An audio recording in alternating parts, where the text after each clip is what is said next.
All right, let's go ahead and get started at 5 o'clock on my watch. So welcome everyone to our workshop here.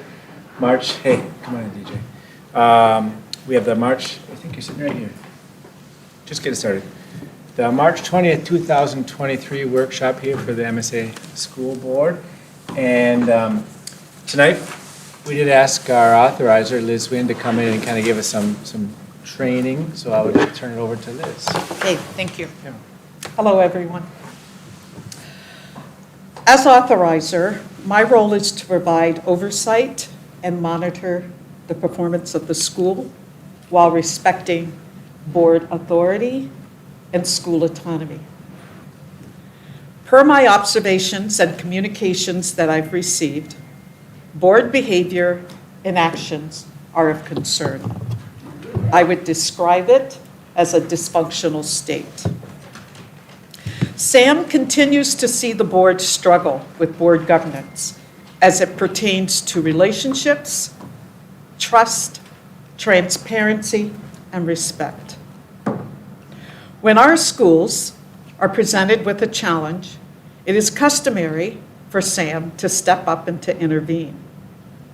And because of this board dysfunctional state, and at the request of Dan, I am here tonight to share with you concerns and would ask that you listen and also hear what is being communicated. Accompanying me is Kristen Nierengarten. She will be a dog and pony show. My approach is food for thought and thought-provoking questions. That's how I'm going to dialogue with the board. Kristen, on the other hand, will get more into best practices, the regulations, the laws, and again, it's sort of a Rolodex of how we should be conducting business. It's just the best practice. That's why I refer to it as a Rolodex. So food for thought and thought-provoking questions. I respectfully ask that you listen, not only listen, but hear with an open mind, and more importantly, self-reflect. As Sam shares specific concerns and the magnitude of the impact of these concerns on MSA's success and its capacity to be a great school. Not a good school, a great school. Dysfunctional state, what do I mean? A dysfunctional state shows a lack of order, a lack of respect for others. It fosters personal agendas, lacks confidentiality, promotes a hostile environment, creates secret meeting discussions, and it harbors mistrust. I got to read that again because these are some of what I've observed and what has been communicated to me.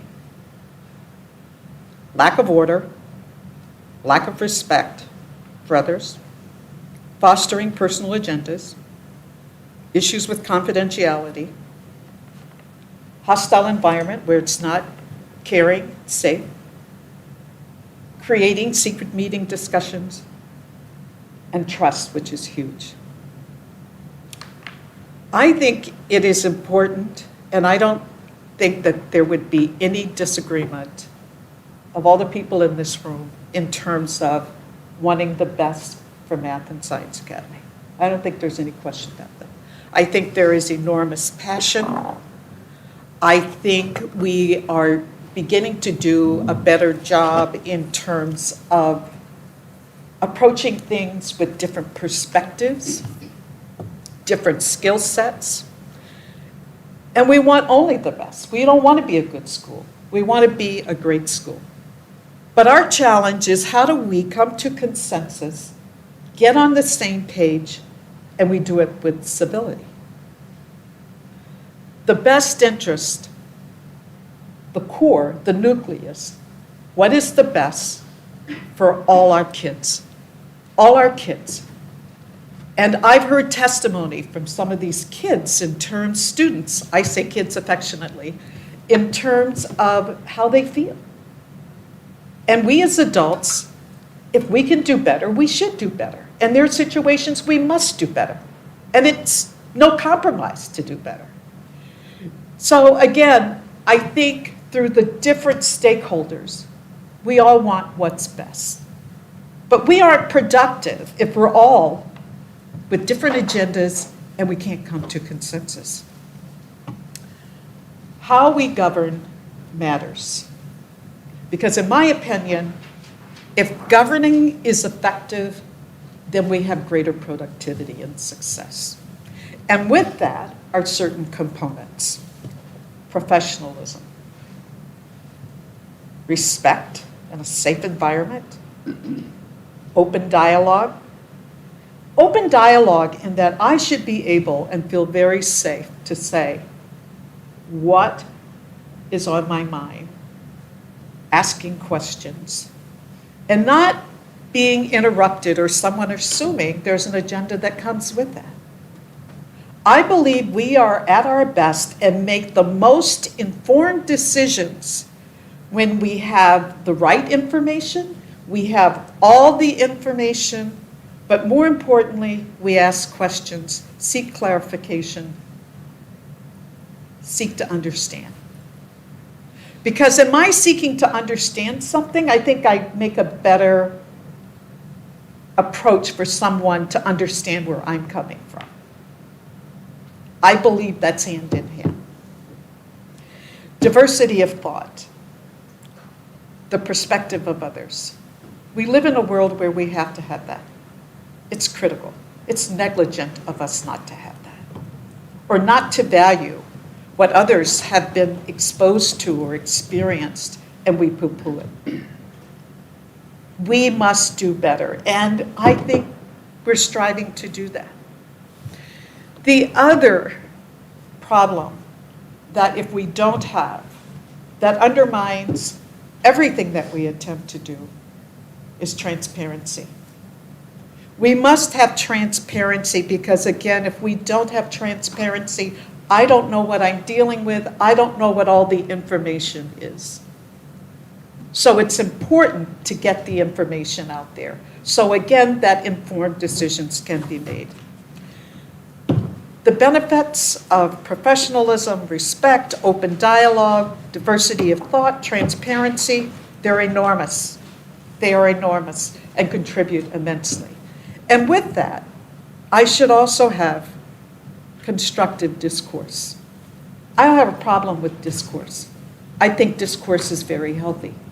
It's how we channel or corral that discourse and how we choose to use it.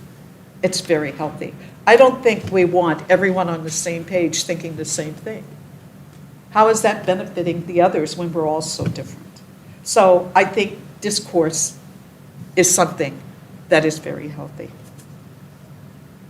The other thing through how we govern, one of the things I've always been impressed with Math and Science Academy, how they've had student representation. I think we need to model. We need to set example. My grandfather had this thing, kids don't listen to anything you say, but they watch everything you do. I think it's important. So please keep that in mind foremost. And for the young men, you get to observe the good, the bad, the ugly. And when you're in this position to sit here, you decide which of these elements and components, but more importantly, how you choose to conduct yourself. That's the challenge.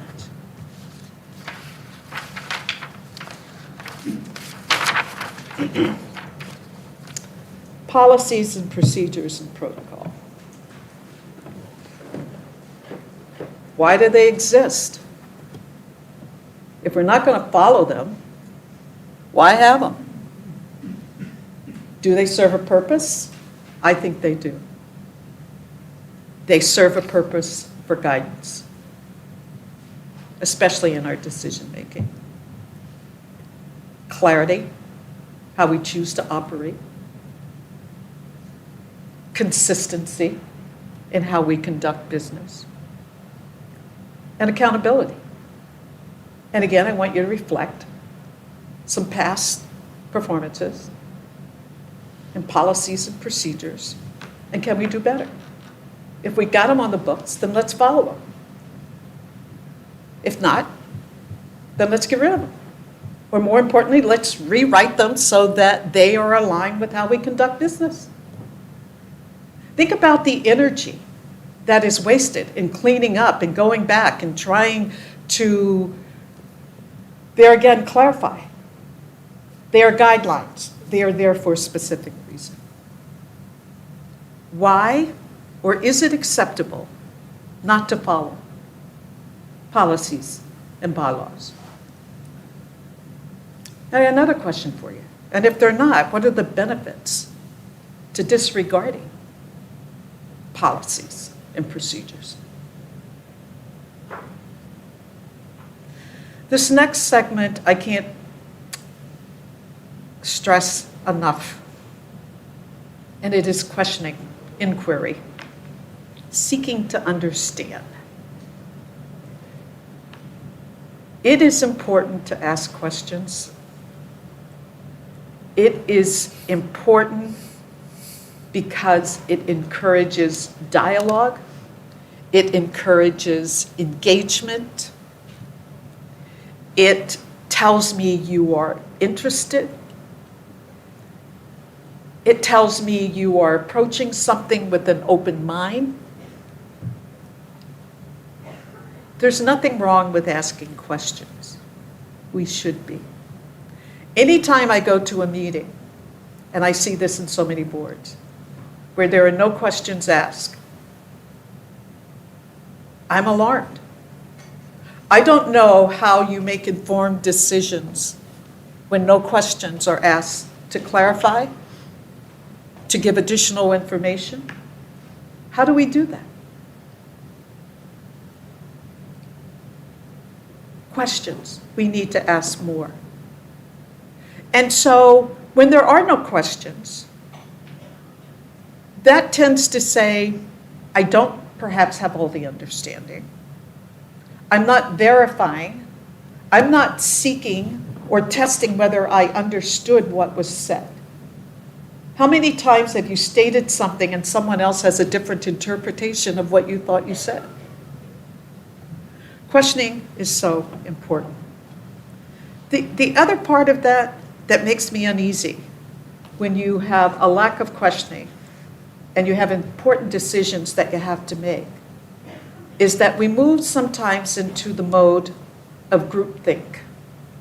And what I mean by that is that we follow whatever the lead is or this is what I think the group wants to hear. That is not your role as directors. I think your role is independent thinker and independent actions. We need to ask questions to seek clarification. And again, it's how we respond to those questions. Do we have a culture or climate where I can ask tough questions? Because that's equally as important. The merger discussion that is going on. I question and contemplate this current state with the MSA board. What is your capacity to build relationships, to communicate, interact effectively? How do you even relate, acknowledge other people's differences, accommodate differences? How do you intend to continue these, to bring two groups together with your differences? What are you going to do differently than what you've displayed recently? Do you really think success is going to come out of that? Is this where we want to put our energies? So again, how we govern, how we approach it makes a difference. The greater good. Huge decision. But how are we going to get there? If we are struggling internally.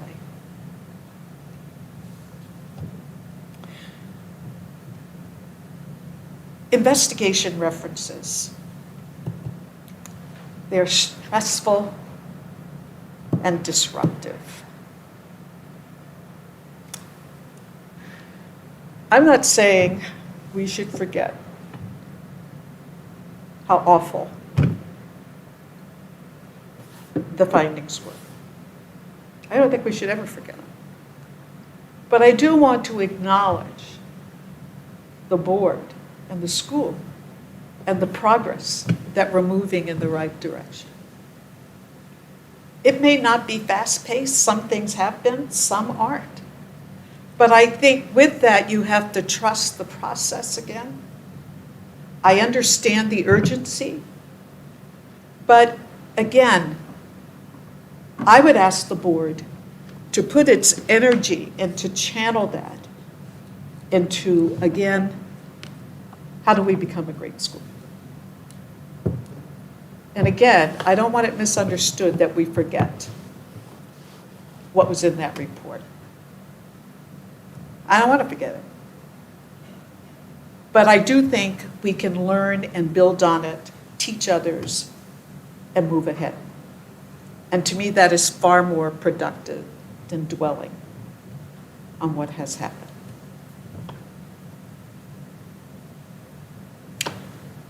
Confidentiality.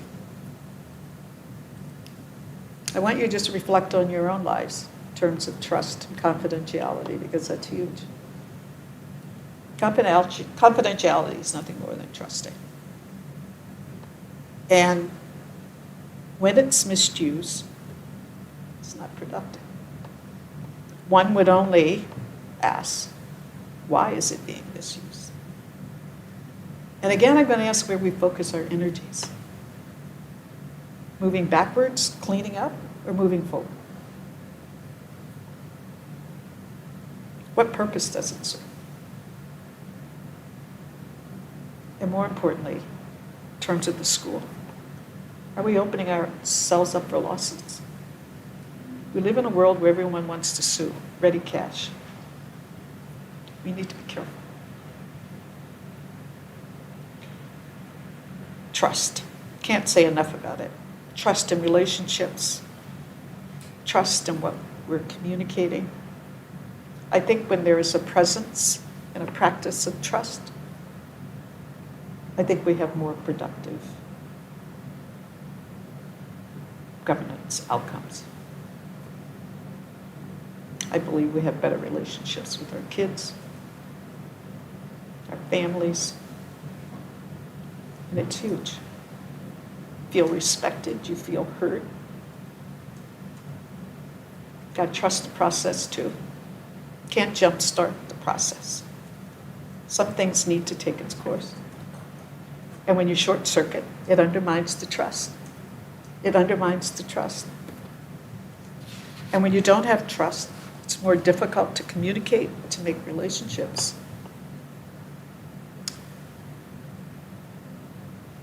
And there's not a willingness to collaborate, not to build teams, not to find the common good, to build something together. So, how we govern matters. It impacts our communication, our relationships, our credibility with all the school stakeholders, and productivity. So I implore that we do better. We have, I believe, the necessary procedures, protocol, things in place. We need to do a better job in following that. And the other thing I want to stress is that we also need to be mindful of our culture and climate. If it's unhealthy, we don't get much accomplished. If it's destructive, we don't get much accomplished. And again, I ask that we focus on a great school. Constantly finger on the pulse. How do we make it better, more inclusive,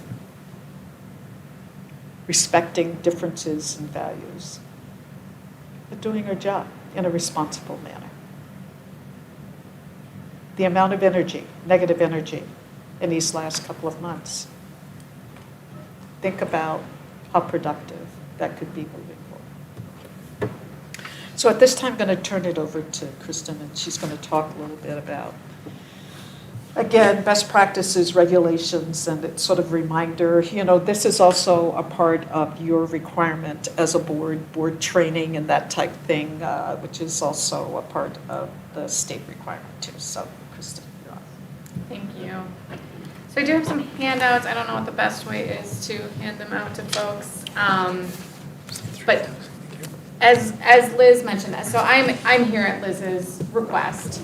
I don't have much of the backstory here, and I don't need much of the backstory here to talk to you all just about the general governance of this type of board, the laws that apply, and policies and best practices. So my focus today is really going to be talking with you about the open meeting law, the Minnesota Government Data Practices Act, and how those apply specifically to boards and board work.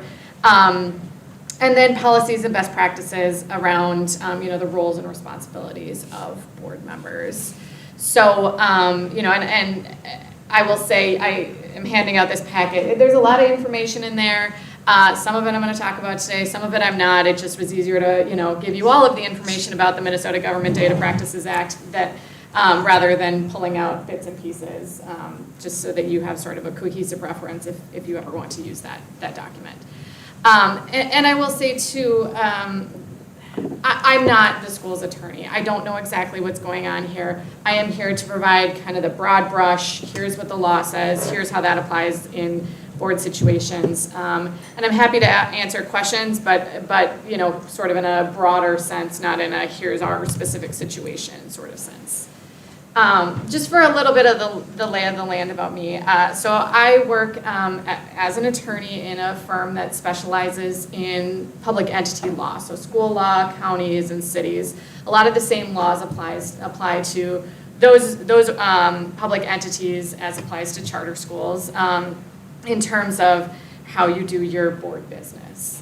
The open meeting law applies, the Minnesota Government Data Practices applies. So a lot of my work is done with public schools and charter schools. And so often I'm not working with the authorizer, I'm working with the schools themselves. So I understand, a lot about how boards work, how issues come up and how they percolate and things like that. So just to give you that backdrop. But jumping in, and I'm not going to follow the handout, to a T by any means. And like I said, it contains a lot more information than I'm going to cover today. But I want to start with the open meeting law. And the open meeting law is really at the core of this idea of open government, transparency, and that's something that Liz hearkened to is, transparency and why is a board doing what it's doing? Why are the decisions that are being made? And the aim of the open meeting law is to ensure that, controversial issues aren't just being discussed behind closed doors or in executive sessions, but instead to provide access to that decision-making process, not just the decisions themselves. So on a whole, what the open meeting law does is prohibits, action from being taken in secret meetings, even deliberations from being taken in secret meetings with, limited exceptions where closed meetings are appropriate. And it really is there to try to respect the public's right, the school community's right to be informed about what's going on and why decisions are being made the way that they are.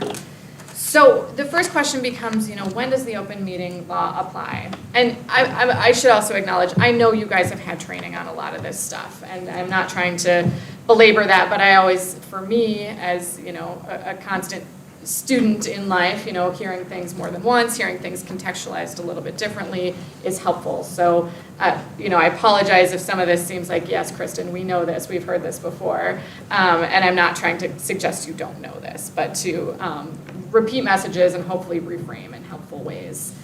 So the open meeting law is going to apply to all board meetings where a quorum is present.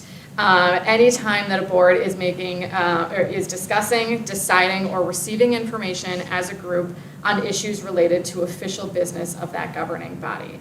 Most often, you're going to see it in this setting, in a public meeting where you're all formally congregated together. But the open meeting law could apply in other circumstances, and it shouldn't. But there are other times where a quorum of the board could be together, receiving information, discussing issues, or just making decisions. That could be physically together.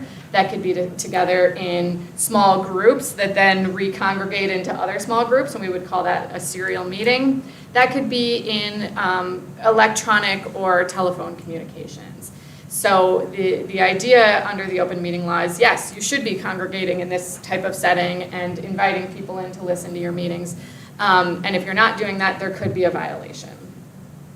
So talking about sort of serial meetings, which does end up coming up a lot, especially in, I shouldn't say especially in charter schools, but charter schools are kind of ripe for it. You've got employees who are on the board, you've got parents who are on the board, so there are a lot of different opportunities for discussions to be had that might then turn into a serial meeting.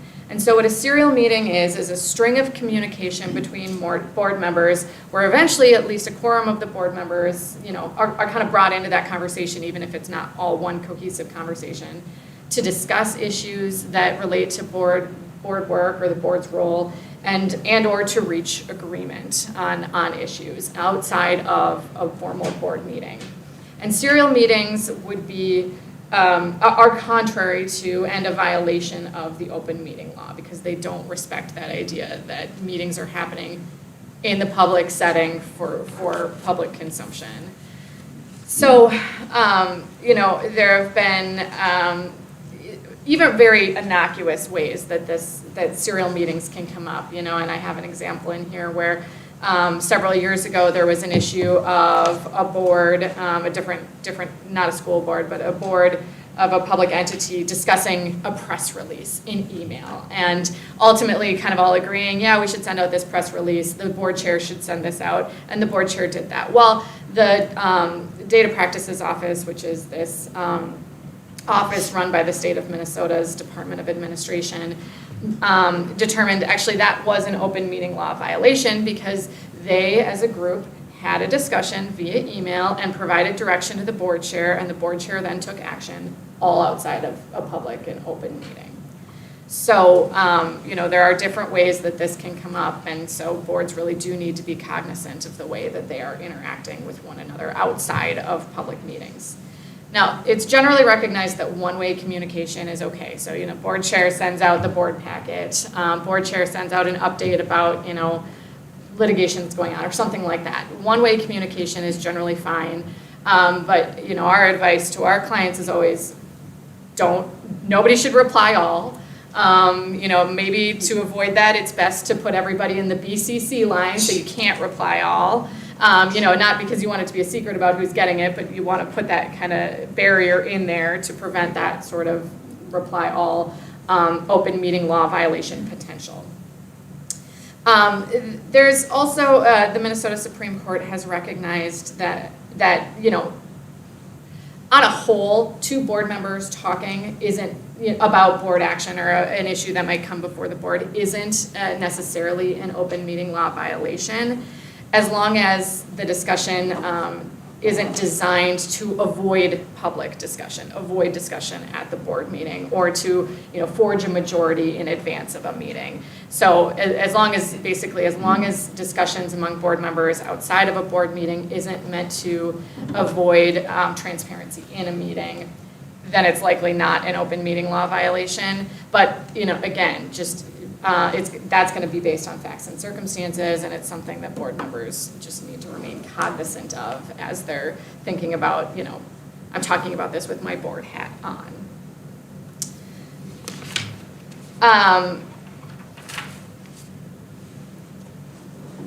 I mentioned this already, but just, open meeting law violations can occur in writing, email or even text message or even, it's probably not super likely, but not unheard of that, with the increased prevalence of social media, if you get into a big discussion on a Facebook group or something like that, where there could end up being some sort of concern about an open meeting law violation. Basically, anytime a quorum works together on school business, the open meeting law is going to apply.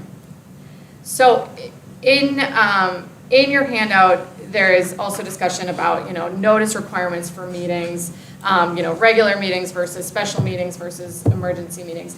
I'm not going to get into that in a lot of detail right now. I'm going to come back to special meetings in a little bit and closed meetings in a little bit. But I just want to flag that there's more information in there if that comes up and you're curious about how to handle those situations. One thing I do want to emphasize, and kind of harkening back to something Liz said about opening up to liability. The open meeting law is not just a recommendation. It has teeth to it that the legislature has put in there and given individuals the right to raise and enforce concerns about open meeting law violations. And those teeth include civil penalties and personal liability. So each person who is found to have intentionally violated the open meeting law can be personally fined, $300 for each violation. And that's a penalty that wouldn't be paid by the charter school, wouldn't be paid by the public entity, it would be paid by the individual. If a board member is found to have been involved in 3 separate open meeting law violations, that board member can be removed, and that's written into the open meeting law. This is on page 11, I know. Oh, yeah. I'm looking, thank Oh, you. yep. And then there's also a fee shifting provision that allows, if someone is a plaintiff or somebody brings a claim that the open meeting law has been violated, the court agrees that the open meeting has been violated, there's also an opportunity for the court to award attorney's fees and costs to the prevailing party in that case, up to $13,000. So that's pretty serious, money, and a pretty serious, enforcement mechanism for folks to be aware of as you're thinking about how to comply with the open meeting law. So switching gears a little bit, I want to talk about the Minnesota Government Data Practices Act, going to the confidentiality issues that Liz was talking about. So again, your handout has a lot of information about the Minnesota Government Data Practices Act, but in the school setting, the 2 most common types of sensitive, I'm going to use that term not being a legal term, but sensitive data that you all are going to be faced with would be personnel data and educational data. That's not going to surprise anybody. So personnel data would be data on an individual because that individual is an employee or was an employee, is or was an applicant for employment, is a volunteer or an independent contractor for the school.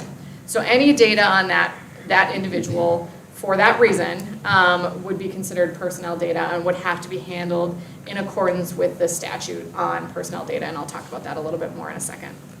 The one thing, and this varies from school to school, entity to entity, public entity to public entity, but so charter schools have, I guess, an open question about whether they treat board members as employees.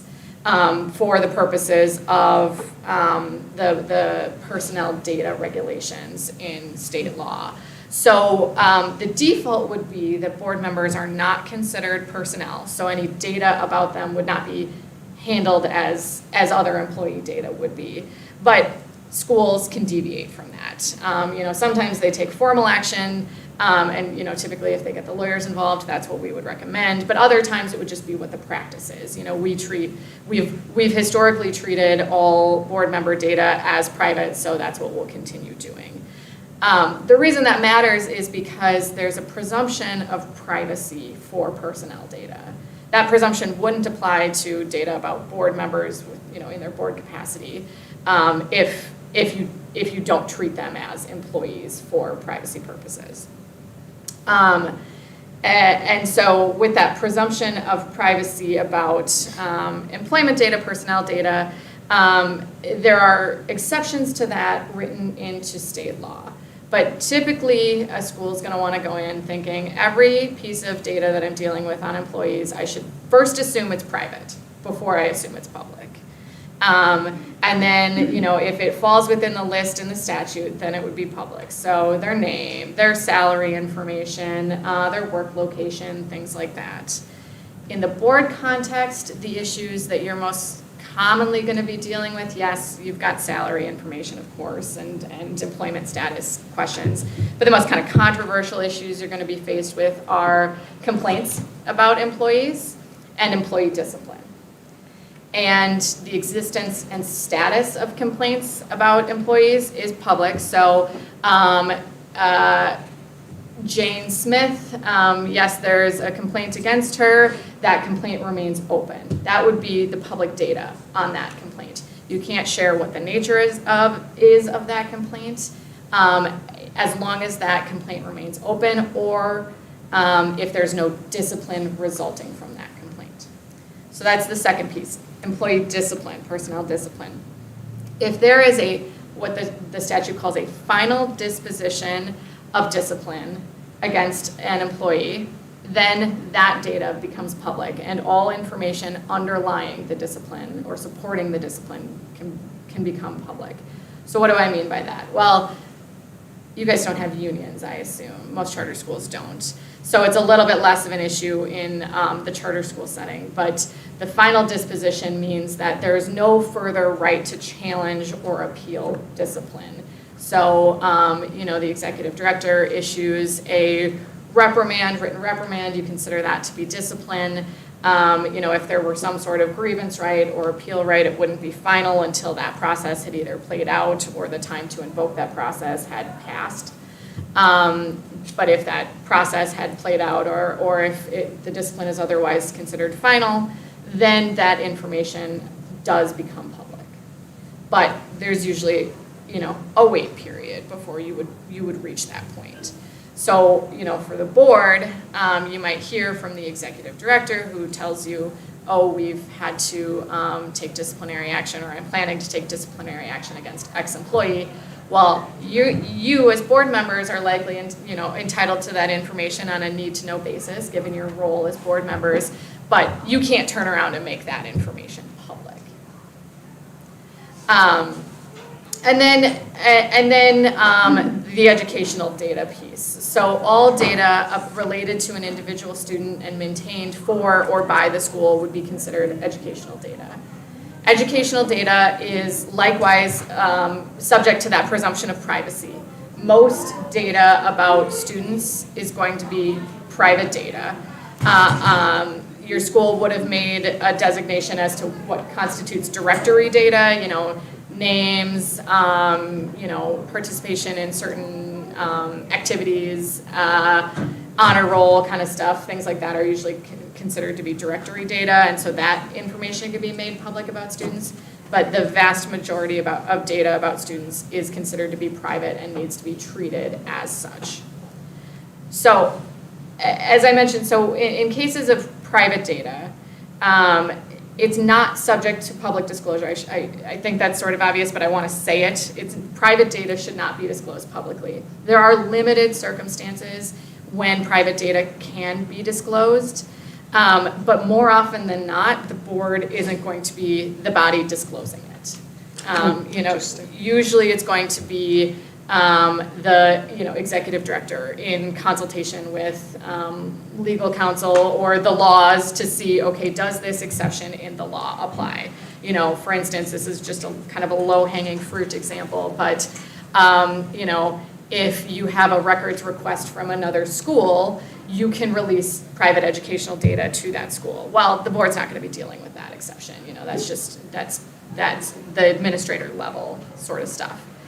But that's not to say, there are circumstances where the board has a reasonable need to know private data, private educational data or private personnel data to perform its duties. But when that information is shared with the board, it needs to be maintained as private unless unless one of those exceptions applies. But like I said, it's very rare that this board or any board is really dealing with those exceptions. And it's a little bit hard then to balance that. I shouldn't say hard, but it is a balance then with these obligations under the open meeting law to conduct your meeting in a transparent way. And so that is where we come into the idea of closed meetings. And under the open meeting law, there are opportunities for closed meetings. If you want to look at the part of the packet on that, it actually is going back. It's on page 7. But so closed meetings, the board is not universally required to close meetings to discuss private data. But going to those 2 examples that I gave of personnel data and educational data, there are requirements related to closure of meetings to discuss those. So anytime private educational data is discussed by the board should close its meeting. Again, most commonly, the board is going to be dealing with, specific private educational data in the context of student expulsions, because that's when the board really gets involved in, student disciplinary matters, or kind of that granular level of individual student issues. And so those, using the expulsion proceedings as an example, would be conducted in a closed session almost entirely until it came to the point where the board needed to take action. And then the board would open its meeting, would not use the student's name or any identifying information about the student to take board action. So, it's not that you're conducting action or formal business in private in that closed session, but you're having those discussions about that private data in a closed session. And then with respect to personnel data, if you're considering for a preliminary consideration of allegations against employees, that would also need to be done in a private or a closed session of the board. So there are, I guess that's to say, there are situations built into the open meeting law where you're allowed to close meetings and have to close meetings to address that type of private data, private information that boards do need to be dealing with as part of their normal business. Something though to keep in mind with closed meetings is even though they're closed, they are recorded and they need to be recorded. The only time a closed meeting isn't recorded is if it's subject to attorney-client privilege. And the reason I mention that it's recorded is because that means that that information discussed in that meeting still could become public in some way at some point. It could either be requested by the person being discussed at the meeting, the subject of the data might have the right to access the recording of those discussions. It could be disclosed as part of discovery in a case, if it were to get to the point of litigation. It could be requested by another government agency that has the right to access that information. And so I highlight that so that the board remembers, even if you are in closed session, even if you have the right authority under the statute to be talking about things privately, your statements are never truly private, and you should always be cognizant of that. That goes, to the respect and professionalism piece. That goes to the open meeting law piece too, because one of the things that we see boards do sometimes is, well, we're in closed session. Yes, closed session is to talk about X employee and the allegations against X employee. But there's this other issue that I thought maybe we could talk about here too, and so it could also result in an open meeting law violation where you're talking in closed session about something that you aren't allowed to be talking about in closed session. So just things for the board to remain cognizant of as it is doing its business. But as I said at sort of the outset of this data discussion, typically the board isn't going to be directly involved in the disclosure of private data. And if you are, for some reason, that's a point where you should check yourself. Is this my proper role? Is this data that I actually have authority to disclose? Is this overstepping my role as a board member? Is this out of line with how we should be conducting our board meetings? Thinking through those things. And then the other thing that we see sometimes, and I just like to flag, is that there is sometimes this misconception that as long as you don't use names, it's okay to talk about private data. And I think it's something, especially in smaller school communities, smaller, where people know each other. People kind of have a general idea of what's going on. Just excluding names doesn't necessarily maintain privacy of information. If there's any type of personal identifying information, if there's kind of general community context or things like that that would help people put pieces together, it's important to be careful about the way that that information is discussed or disclosed, because it could become an inadvertent or well-meaning but not well-calculated discussion of data that discloses private data on an individual. Like the open meeting law, the Minnesota Government Data Practices Act also was drafted to have teeth in it, to give it some authority beyond just saying, yeah, you guys should really do this, and there, actually, the liability can be even greater for violations of the Minnesota Government Data Practices Act. So if you're looking for this, it goes to page 19 of the handout. But under the Minnesota Government Data Practices Act, the charter school or an individual who makes an improper disclosure of private data can be held liable for actual damages, costs, and reasonable attorney's fees to the person who suffered any damages as a result of the violation. So actual damages would mean, if somebody could prove, I'm making this up, but this prevented me from getting that college scholarship because you talked about something about me in a meeting, and that could be a lot of money if somebody could prove, if somebody could draw that line between an improper disclosure of data or information and the consequence that they're alleging there.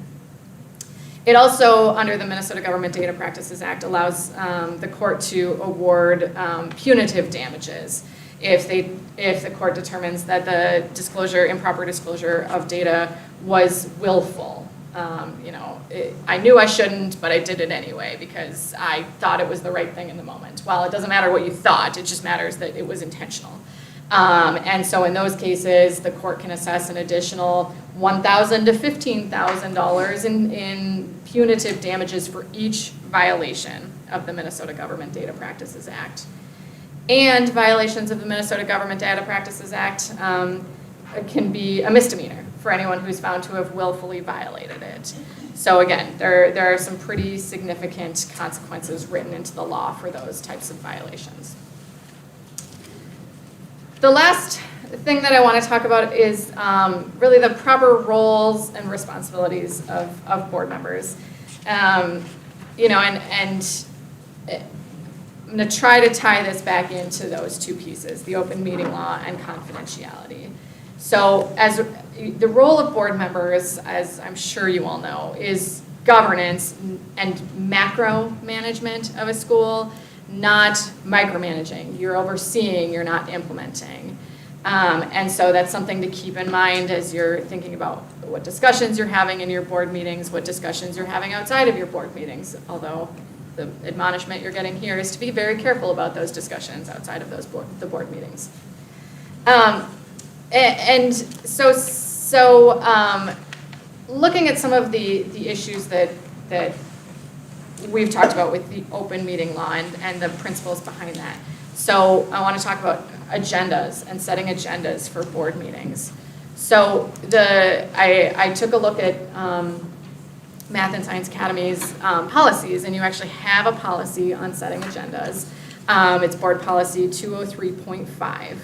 And what that policy says is that the board chair is the one who's going to put it together with the executive director. Board members are allowed and welcome to have input on that.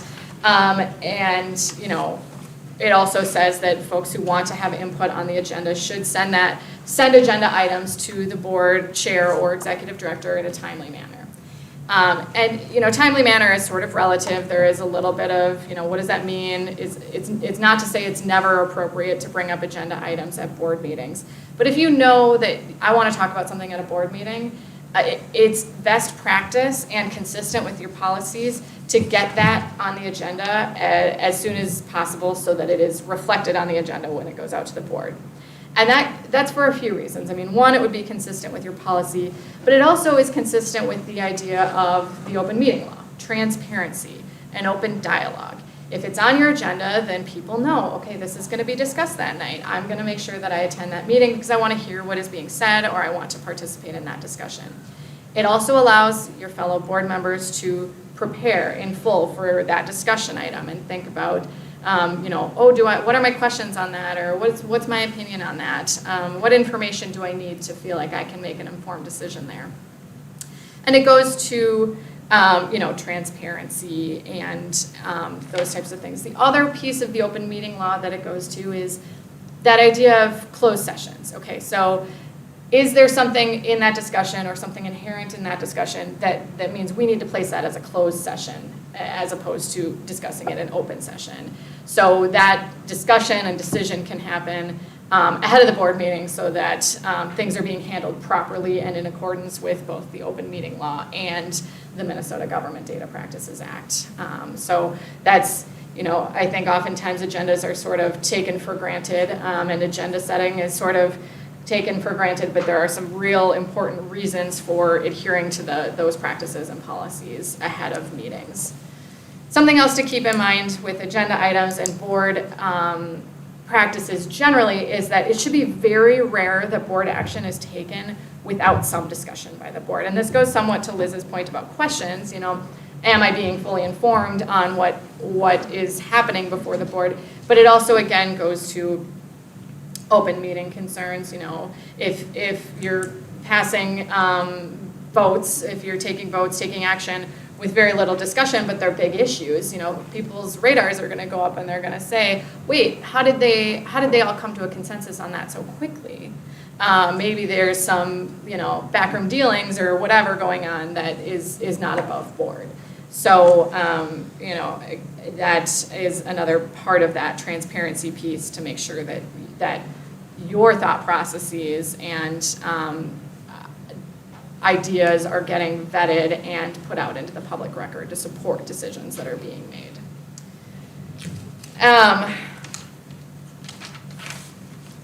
And then that goes to, what are individual board members' duties? So being prepared for meetings, again, that goes to needing to know what's going to be discussed at meetings, openly debating, asking questions, stating your opinion, but being open to changing your mind. And again, when I was glancing through your policies, you do have a policy on board code of ethics, policy 209, and that talks about having these dialogues with an open mind to make sure that you are considering every facet and respecting the diversity of opinions and voices in the room. But then, once a decision is made by the board, acting as one voice and supporting those board decisions. If you've got people constantly coming back and saying, well, I'd like a revote or I'd like to nitpick that issue, it really undermines the institution, the process, and it takes away the efficiency. And then there's also the component of being a fiduciary and having a fiduciary duty to the school in your role as a board. So that means not undermining decisions once they've been made by the board. That means keeping information, private or confidential information, private, and recognizing I do receive information as a board member and I need to treat it as with due deference and the appropriate classification, data classification. It means adhering to appropriate boundaries, recognizing, and this is tricky and unique in a charter school setting, recognizing I might be a teacher here, so I'm sort of weirdly the subordinate of the executive director, but also sort of the boss of the executive director in my role as a board member, and recognizing that that you need to figure out how to compartmentalize those things and wear your board hat when you need to be wearing your board hat and your teacher hat or your parent hat when that's appropriate, and not crossing those boundaries. And that goes to professionalism as much as anything else. And then in addition, on the topic of professionalism, I noticed you also have a board policy 206, which talks about it's really geared towards conversations by the public at your board meetings, public comments at your board meetings. But reading through it, it appears to me to apply equally to board members about being respectful, not attacking board members, not attacking individuals in comments at board meetings, not making improper disclosures of confidential or private information. And, when I think about, all of that, it's not only what the law requires is to be careful about, disclosure of confidential information, but I also think about it in sort of like the golden rule sense, right? None of us wants to be targeted or, feel like we're targeted or being talked about at meetings inappropriately or unjustly and not having a fair opportunity to kind of be aware of that ahead of time. Speak our piece, what have you. And so I think that's a lot of what that policy 206 is getting at is, making sure that your public is being respectful, but then making sure board members are being respectful and professional too. And then, that kind of brings me to the last point, which is what Liz was saying is remembering that you are the model for the community. And this is just a best practice thing. There's no law that says you have to be a good model, but following your own policies, following your own expectations regarding decorum is going to set the tone for your community and for the people who want to participate in your meetings and have a say from their respective roles, but not being board members. But it is on board members to make sure that they're following policies if you expect other people to follow policies, because it gives the whole system, credibility. It's what makes the school work. It makes the school be a place that serves the students the best, which is ultimately what the whole institution is about. So with that. I've got a question. Sure. Could you just briefly address coming out of COVID and all the virtual and meeting virtually, and we still have some schools that, board members aren't quite ready to come back. They still want to stay at home and do virtual. And so could you just speak where we are with that and what? Yeah, so, and there is actually a fair bit of information about that in the handout, and it's always sort of tedious, and I have to go back and remind myself, and that's fine. I would say the general rule is during COVID, there was an executive order issued by the governor that lifted the requirements under the open meeting law that said you have to meet in person and allowed for those virtual meetings as long as you still had public access. Now, there are still some ways of doing virtual or remote meetings, but the requirements for those are much more tedious. Somebody still refer to this, don't take everything I say as being perfectly accurate, but somebody still has to be at the meeting site. There are provisions about, well, yes, you're on vacation, or yes, you're sick, or whatever, you can call in, but wherever you are has to be open to the public. So that's a little awkward if you're thinking, well, I was gonna do this in my living room, but I have to say that, whoever could come into my living room, so there are some caveats there that make it, best if people can meet in person to do that, but otherwise you're going to want to look closely at what the specific requirements are and make sure that you're dotting your I's and crossing your T's, but it's all pretty well laid out in the statutes now. Okay, thank you. Questions for Kristen? Well, thank you. I would, again, say to the board, part of our responsibility, Sam's responsibility is for you guys to be the very best you can be. And we're here to support and help you get back on track where we need to be. And we will support you within our purview because it's important. What we do matters. How we govern matters. So thank you for this opportunity, and please don't hesitate. If there is some way that we can better support your needs, we'd be more than happy to try and accommodate.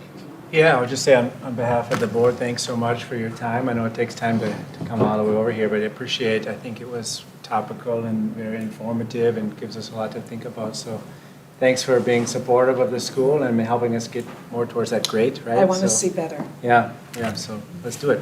I'm gonna take it's perfect timing, so well done. You guys, almost like you rehearsed this. No, Yeah. first time we've met. So I'm gonna say let's take a break at 6 o'clock and we'll reconvene at 6:15. Can we turn the YouTube off? Thank you.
go ahead. All right, thank you. Welcome, everyone, to the Math and Science Academy School Board meeting for March 20th, 2023. My name is Danny Ellingson, MSA School Board Chair. So I would like to call the meeting to order at 6:15 p.m. Could we have the mission and vision read, please, Noah? Yeah. The vision is to be an innovative, sustainable model of academic excellence for all students that creates well-rounded, lifelong learners and global citizens. The mission is we provide accelerated and inclusive curricula and instruction in all subjects, with an emphasis on math and science. And our first ever reading of the land acknowledgement. Yeah, so we would like to acknowledge that the land on which we gather is the land of the Ocheti Shakwe, the people of the Seven Council Fires, and the Wapakute Band.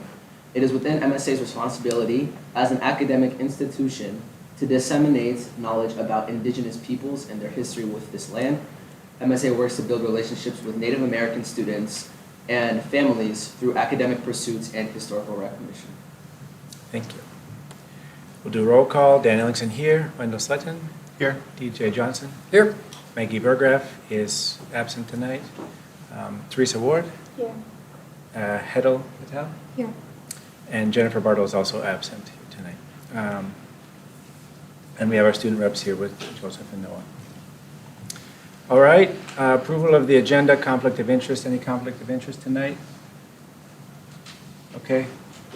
I'd like to make a motion to approve the agenda. Can I get a second? I'll second. Any further discussion, changes? I'd like to add to the discussion and decision section, 15J, a discussion on Governor Walz's proposal of, what was it? Universal lunches and how to move forward with that.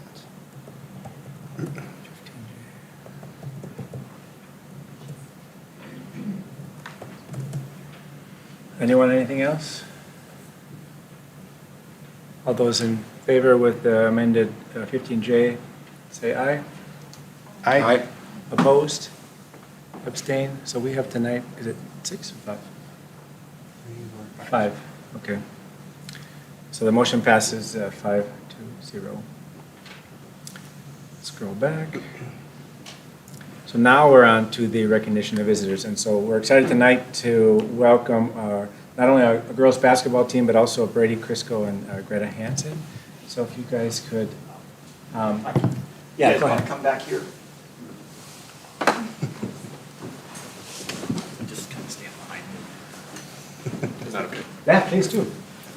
All right, if those of you who don't know me, my name's Steve Heyman. I'm the middle school principal, but I'm also the activities director, and we want to recognize, I guess, 2 individuals and 1 group on some awesome accomplishments through activities and athletics this year. And the first recognition we would like to throw out is our girls basketball team on winning both the regular season and conference tournament championship for the EMAC. This is quite an accomplishment for our team. They had a phenomenal season and should be really proud of themselves, and I wanted to make sure everyone, including our board, recognizes them. So.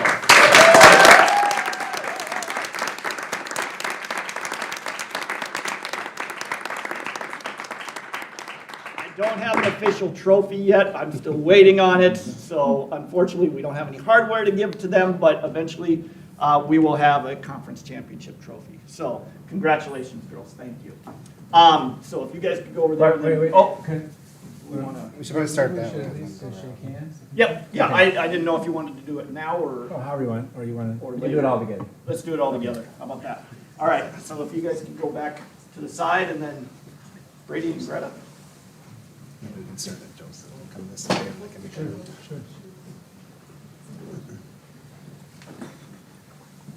All right, and now the other 2 recognitions I'd like to present are the Minnesota State High School League AAA Awards. And AAA stands for Academics, Arts, and Athletics. And we have 2 nominees who are phenomenal students.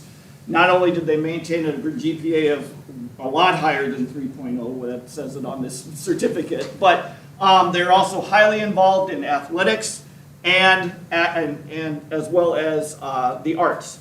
And our first nominee for Region 4, it goes to Brady Crisco.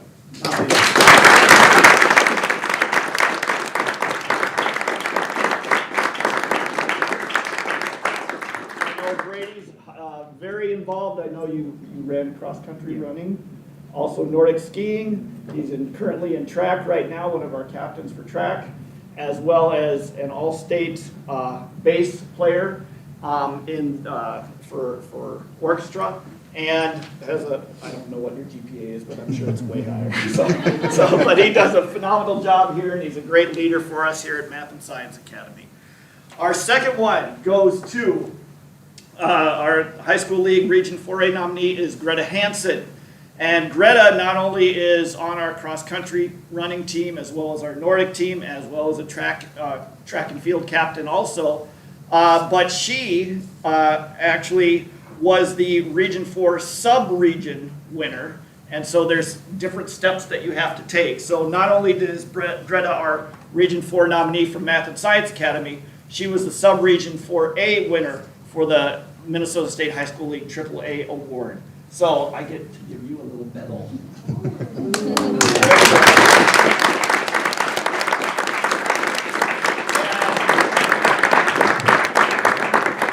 Greta is a phenomenal athlete overall, has a very high GPA also. She just returned from Alaska last weekend competing in a World Junior Nationals Nordic ski event. And what you took first in, you got to tell it because it's got a lot. I was fourth in the skate sprint, second in the classic 7.5K, and then first in the 15K skate.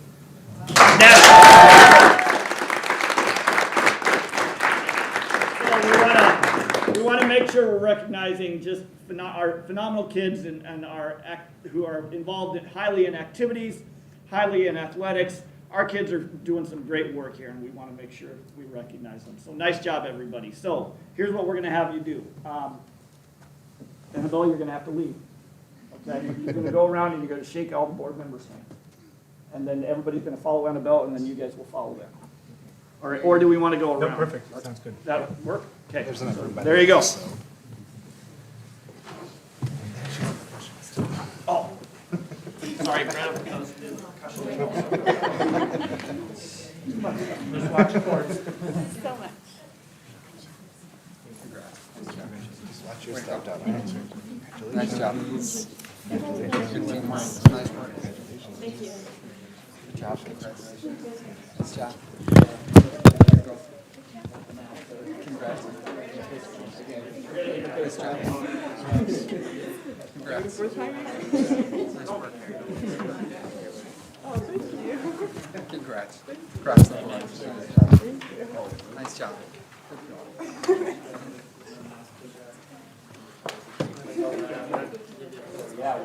Need a photo, right? Kate, are you ready to help?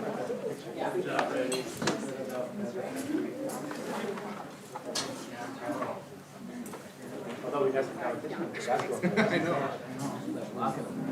Hey guys, squeeze in as much as possible. It'll be just fine. No, you can, well, Everyone. You maybe scoot in a little bit more. Put you a little more, Grady. We go to everybody. There we go. Well, they're all tall. That's the problem. Thank you. thanks, everybody.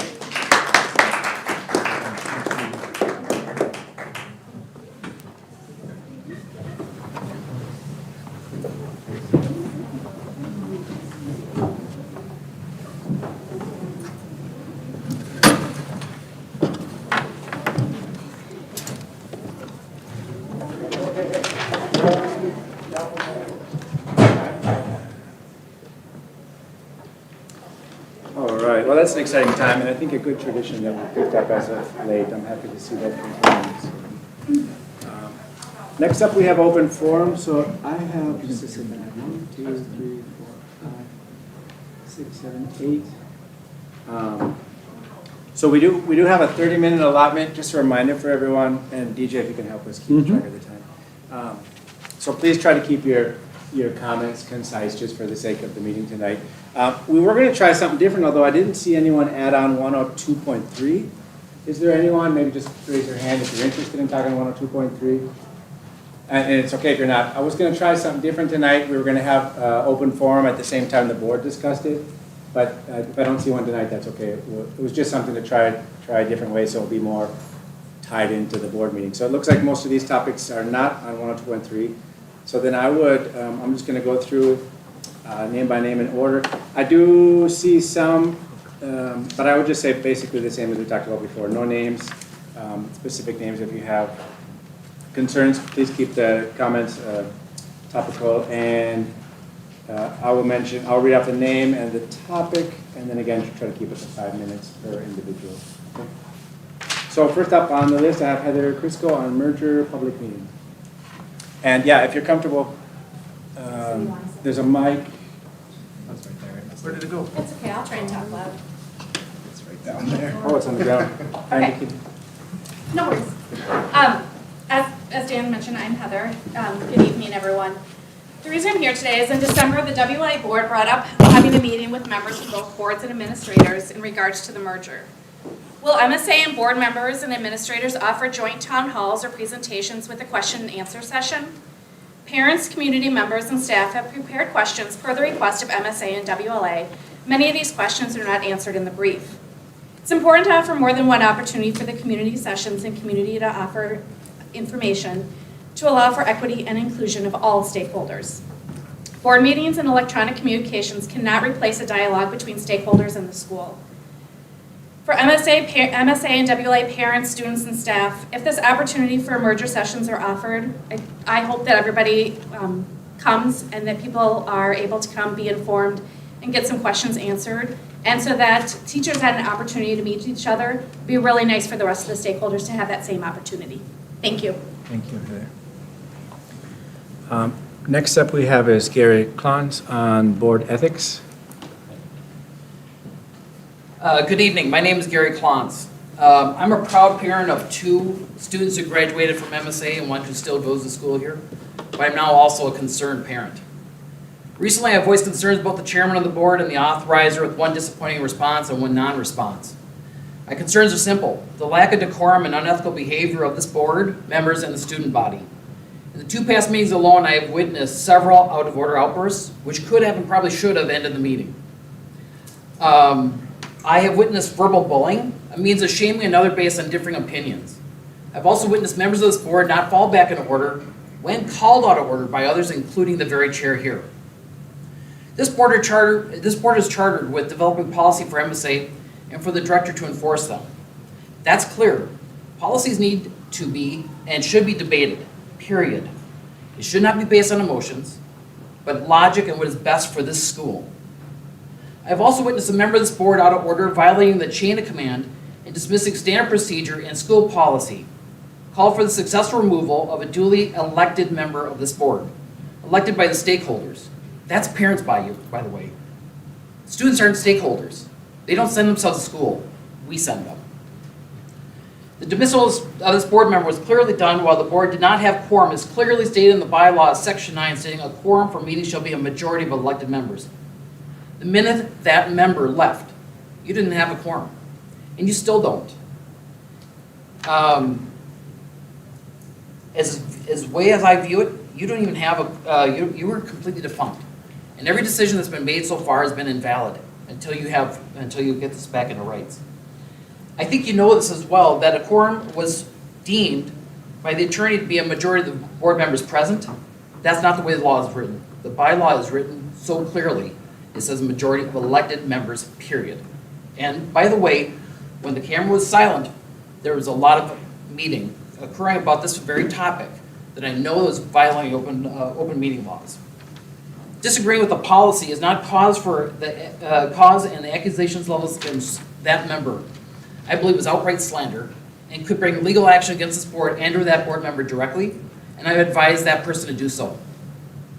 Finally, I have witnessed a shameful act of a student member of this board calling out a board member by name. While corrected immediately, the cause of step created damage to that person's reputation If that person's speaking unpopular words have consequences, his does as well. The DEI policy that was in debate was created and voted on, if this board's purpose is to create and vote on school policies, then why was this policy drafted by students? We didn't elect the students. They're not stakeholders. We put people in position here to make those policies. I have the sense that the governance and policy committee advocated their authority to the students, or rather use them as human shields to protect them against criticism from the stakeholders. The children do not send themselves, like I stated earlier, we send them. We're the stakeholders.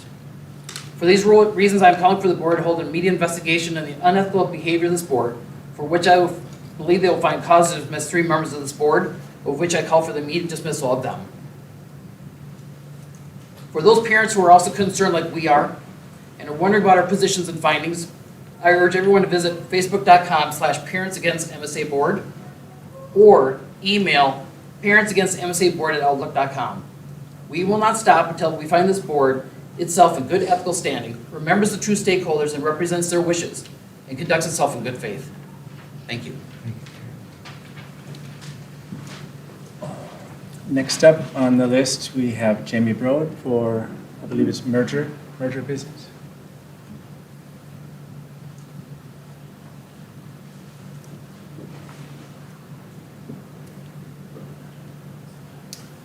Good evening. My name is Jamie Broad, parent of a 6th and 9th grader at MSA. As with many of the other parents who are speaking tonight, we are very invested with our children's education and want only the best for them and for their school. As an active participant in board meetings and now a member of the merger committee, I still have many questions around the key considerations that were shared as part of the merger brief. More specifically, the impact of busing and transportation for the kids should we become a merged school with sites across 2 school districts. The only busing scenario that was shared in the merger brief assumes all busing will be provided by the district at no cost to the school. The only transportation cost would be shuttling between the sites and the cost to transport students who reside in 622. Looking at the long-range budget project model, I believe this is a very financially conservative estimate. How can we understand what other scenarios may look like? For example, what if we had to contract additional buses or even all of the buses or even all of the busing? How might that scenario or any others impact the financial future of the school? In addition, how is the shuttling of the students between locations going to impact the school day start and end times as well as the bus pickup and drop-off times? As a school that has had our busing taken care of through the district, this is a new area for MSA. It may benefit parents and board members alike to have additional open discussions about this and many other topics highlighted in the merger brief. Is there a plan to host listening sessions for the board and administration to hear some of these concerns from the parents? Thank you. Thank you, Jamie. And next up, Kim Jensen on policy 102.2.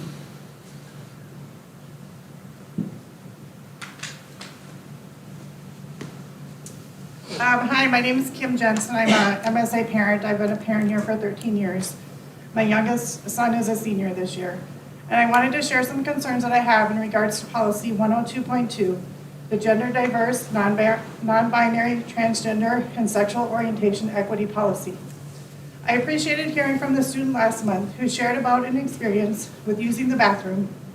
And I appreciate that administration provided gender-neutral bathrooms for that student to use.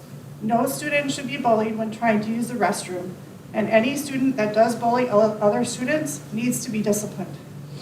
I also empathize with a 16-year-old biological male who is using a urinal in the restroom, and a transgender male walks in while he's in a vulnerable position. That 16-year-old should not be forced to be put in an uncomfortable situation when using the restroom. How is MSA going to protect the privacy of that 16-year-old student?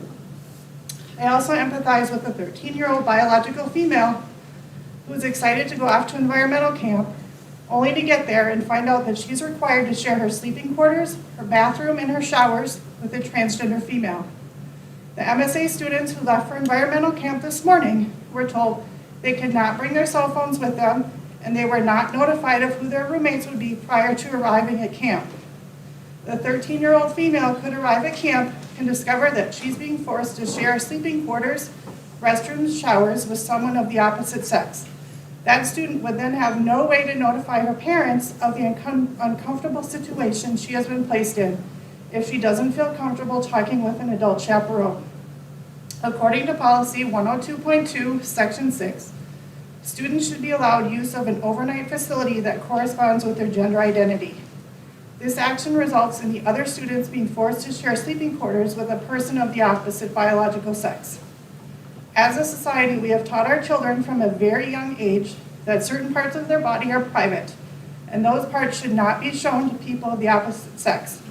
Implementing policy 102.2 completely goes against everything that has been taught to our kids about keeping certain parts of their body private and not showing those parts to members of the opposite sex. The only protections for privacy of space in this policy are for transgender students. How are we as a school going to protect the privacy of all of our students? We should not be forcing our children to be put into uncomfortable situations because some students have chosen a gender that does not correlate with their biological sex. Policy 102.2, section 5, number 1 states, if there is a need or desire for increased privacy and safety, regardless of the underlying purpose or cause, any student may be provided access to a reasonable alternative, such as a single-stall bathroom.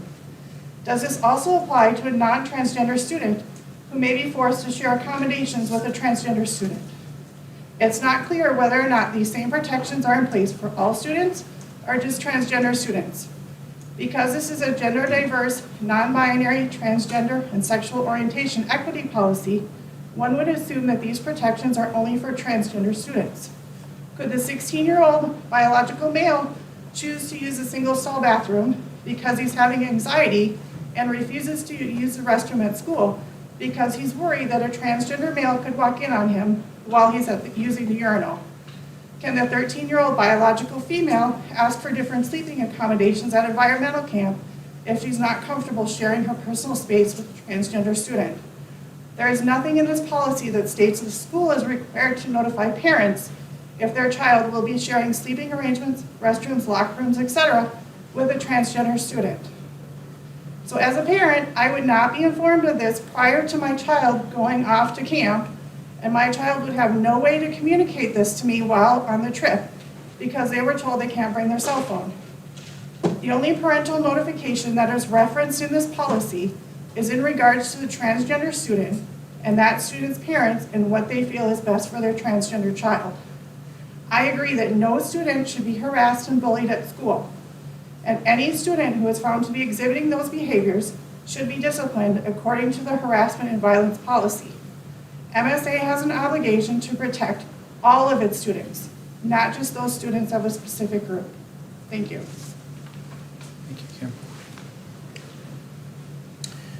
Next up, we have Annette Smith, and I think if I read this right, there's two different topics. So I'm proxy for someone. Okay, you want to try to keep it to about 5 minutes, Total? please? Okay, I'm gonna try. Here you go. Thank you. I'm gonna go super fast. Okay. So I apologize for people hearing stuff. Did you I'm gonna talk fast. Okay, so I'm a parent of a senior at MSA. I am one of many concerned parents with the transparency and communication at MSA regarding the feasibility for the school to expand their expansion plan. I sat on the expansion committee from the fall of 20 until the interim director was hired. First year I was on this committee, there was absolutely no concern with MSA's ability to successfully expand independently due to consistent waitlist numbers. I rejoined the committee this past December. Since October meeting, I have continued to hear the concern that we have to merge with WLA given that so many of the staff would lose their jobs since the school will be short $400,000. Knowing MSA's history of fiscal responsibility, this statement greatly confused me. I wondered if MSA's finances changed that drastically in the one school year that I was not on that committee. The Finance Committee minutes since the start of the school year, MSA's finances are strong. It mentions that they're strong. I contacted the former finance director via email when he was still seated on the board, and he confirmed that the 23-24 budget had not yet been reviewed and was not aware of such a deficit. Where did the $400,000 deficit story come from? Why would influential staff be telling others such a deficit was accurate? During the January Expansion Committee meeting, I asked admin to please verify the accuracy of the statement, as I learned that MSA staff were instructed they must support the merger efforts or many would lose their jobs next year. Admin admitted to the expansion group that indeed, this was not true. Teachers would not lose their jobs if MSA did not expand next year.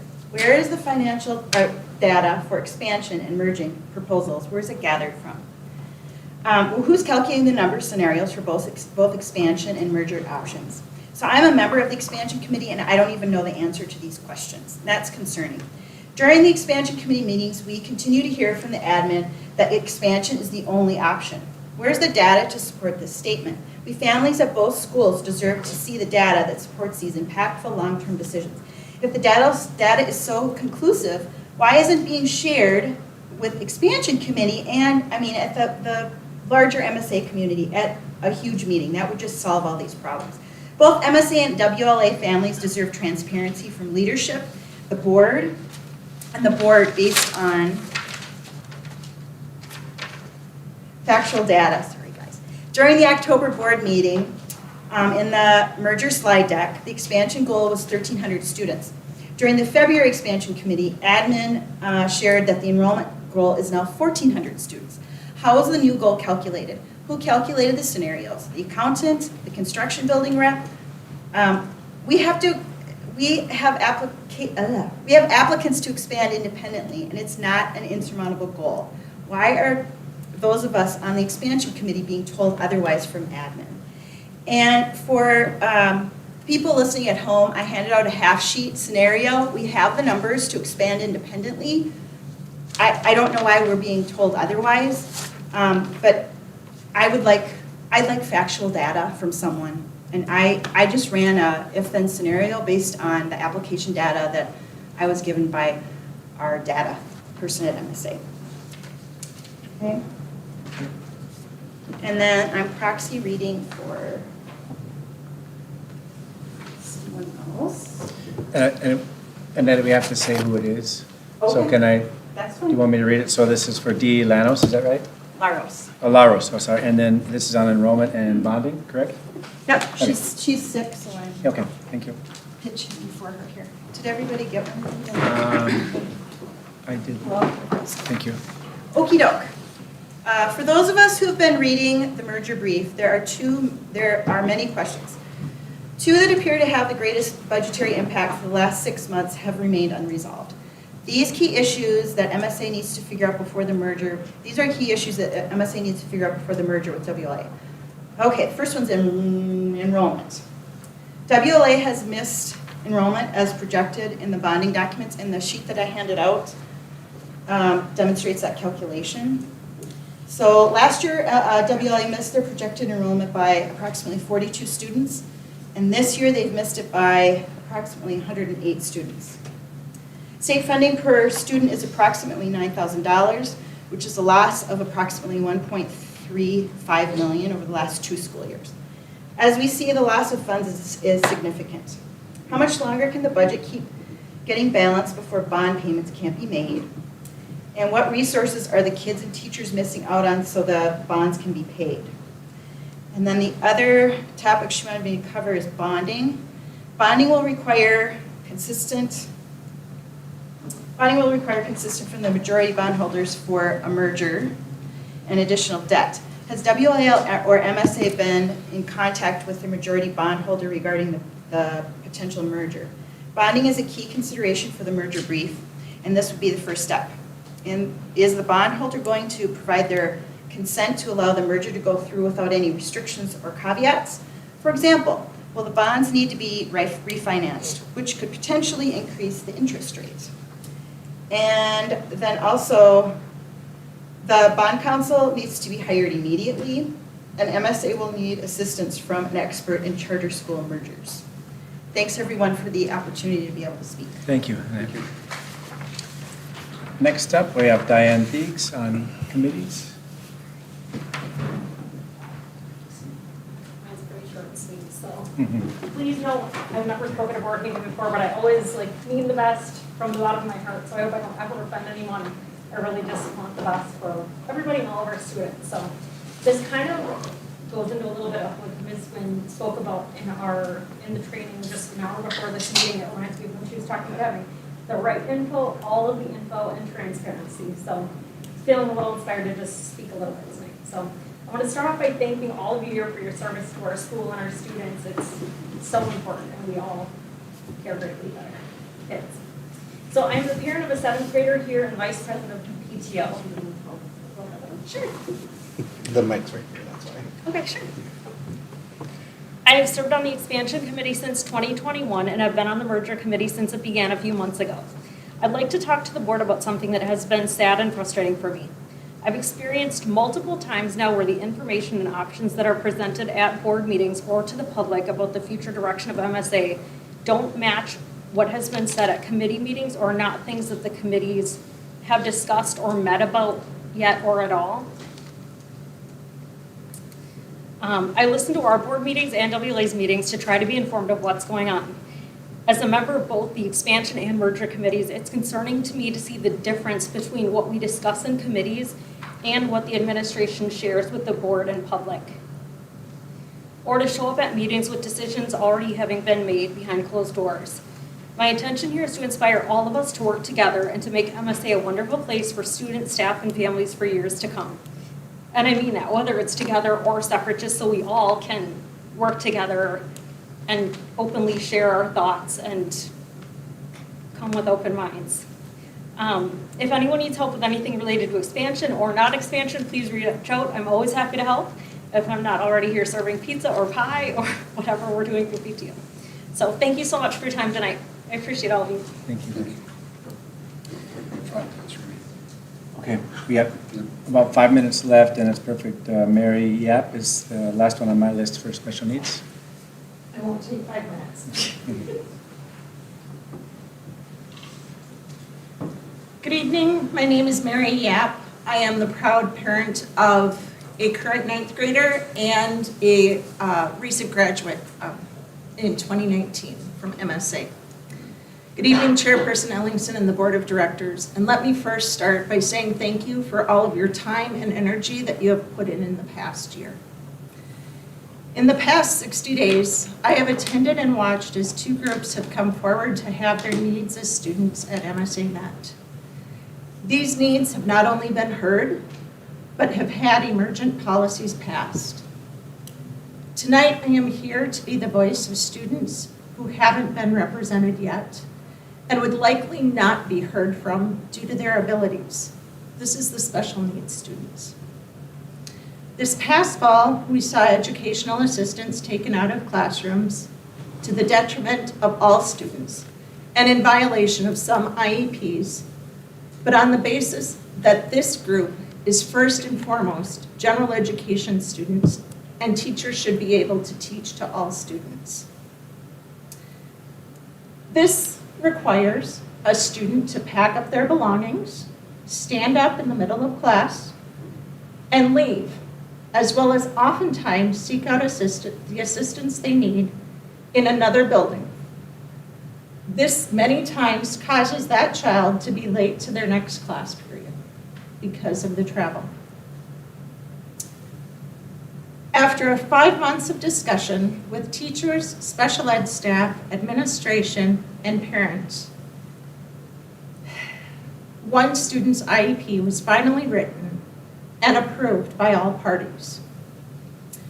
But that only came after a reach out to Mike Deschneaux, our contracted special education director from Indigo, and a representative from PACER had to become involved. And this was at the request of the parents. Both of these gentlemen have agreed and do agree that the least restrictive environment for a child to learn in is in the classroom with the educational support assistance needed from EAs present, without disrupting the rest of the class. You would not require any other group to leave the classroom to get their educational needs met. So why are we requiring this of one group?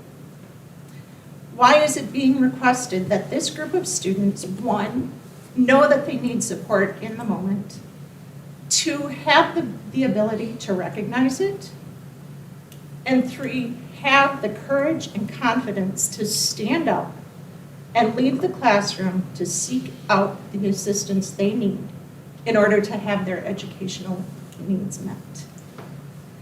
I encourage you, parents, if your children are in this position, please reach out to Mike Deschanel. If you're not getting the answers, reach out to PACER. They're there. They're an advocacy group that will help. And I encourage MSA to please bring EAs back into the classrooms. And if behaviorally, physically, and emotionally able, these children be allowed to learn alongside their peers in the classroom with the assistance they need, which is the least restrictive environment. And I thank you for listening. Thank you, Mary. And thanks everyone for being mindful of the time with concise kind of messages. I think it's fantastic to have this amount of participation. I know we're not really able to respond to individual topics at the board meeting because they just came up here tonight, if you will, but reach out if you're not getting the answers that you need or you feel that they're not coming fast enough. Reach out to myself or anyone else on the board. So thanks again so much for the open forum feedback. Up next, we have approval of minutes, item number 7. I'd like to make a motion that we approve the minutes. I'll second it. And we have a second from DJ. So I guess any questions? I had one typo I emailed to you earlier, which was change the meaning of the word a little bit. Yes. And that was just for openness. I think I was captured as saying deformation, and I meant defamation, so we changed that spelling. Anything else? Any errors?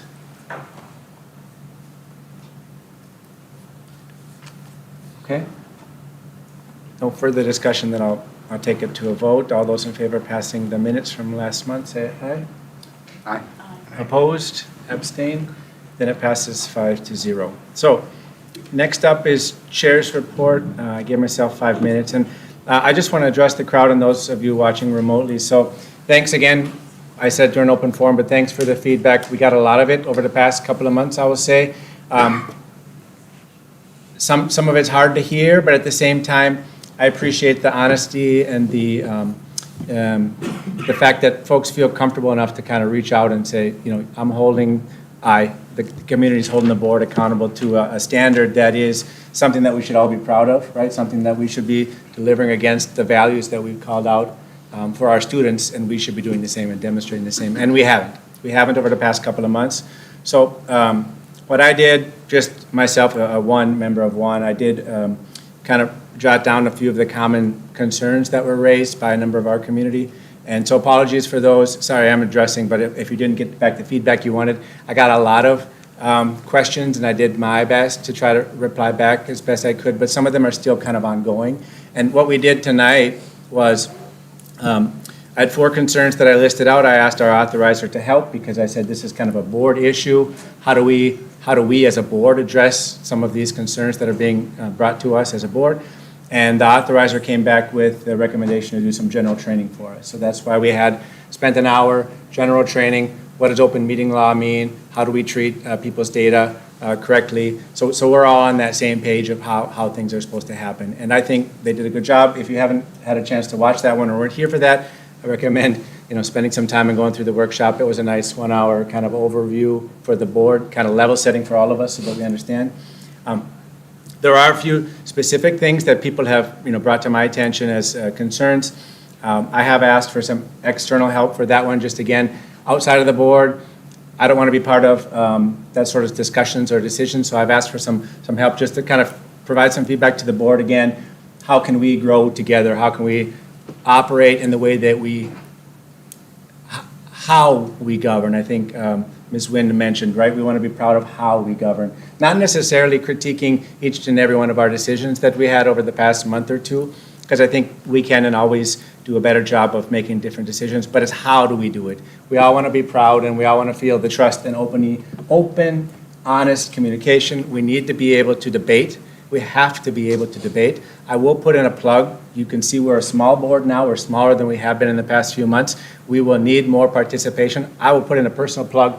Please come as an antagonist in terms of ideas, not in terms of trying to cause trouble. but please come and debate us. I think if we have constant, let's say, unanimous votes, then we're missing some of the voices here. And so that voice needs to feel comfortable on this board. I'm saying I will do my best to provide that sort of protection, if you will. And we need everyone to feel that they can come and provide that feedback, and we can have that discussion. And then we'll put it to a vote. That's how we've decided to run the place, right? So we'll put it to a vote, and then the board moves on. It may not be the answer that you want, but that's kind of how that works, right? So please, sorry for the editorial comment, but I felt it important to kind of address some of the concerns we've seen over the past couple of meetings to our community, because it is difficult to reply back to each and every one individually. I do reply back, but sometimes it's a little shorter than perhaps you would like to see, but that's only because I have quite a few other concerns. And I would say that's not an excuse. I appreciate the feedback, and it should continue to come. You need to hold us accountable if we're not doing something right. So those are the main points I wanted to make with that one. I will say I've had some feedback on consent agenda items, and the feedback mainly being from a number of folks saying, hey, items in the consent agenda should be non-discussable, if you will, just trivial academic matters that are just kind of flowing through the process, and I think let's try to do that. I personally have allowed a number of items which looks overwhelming on the agenda, but if you actually look at the changes, it's adding Math and Science Academy. It's nothing that I don't think anyone's going to be too excited about. New policies deserve feedback, and per our policy, have to have open forum feedback, have to have feedback from the community, right? So we have to either change that policy or follow the policy, and I'm recommending that we follow it, so providing feedback. So the 102.3, which is on for tonight, is in consent agenda, but it'll also be in a discussion section. So that's for the board to discuss openly, comments or questions on that. And that's that we need to kind of try to get away from. I think we're trying to make it more efficient, and myself included, to try to get things through so we can kind of get on to other topics, but it runs the risk of maybe pushing things too fast. So apologies for that, no harm meant. Last one, I just want to make known, I was just informed here a couple of hours ago that board member Bartle has resigned. This was her choice. She's chosen to resign effective immediately. So again, I would just put out a plea to those folks who feel like we're not doing a good job. Put your name in the hat, for the parent member, or if you're interested for the next few months, we haven't agreed as a board. This is me. Raise your hand to be appointed, and we can take that discussion when it makes sense. So the way we do it is we would appoint you until that term is up, which is the end of June. So there's a few months left where you could have a position and maybe try out this board thing. So it's a plea to the community if you're watching remotely, or any of you in the audience, thanks for joining.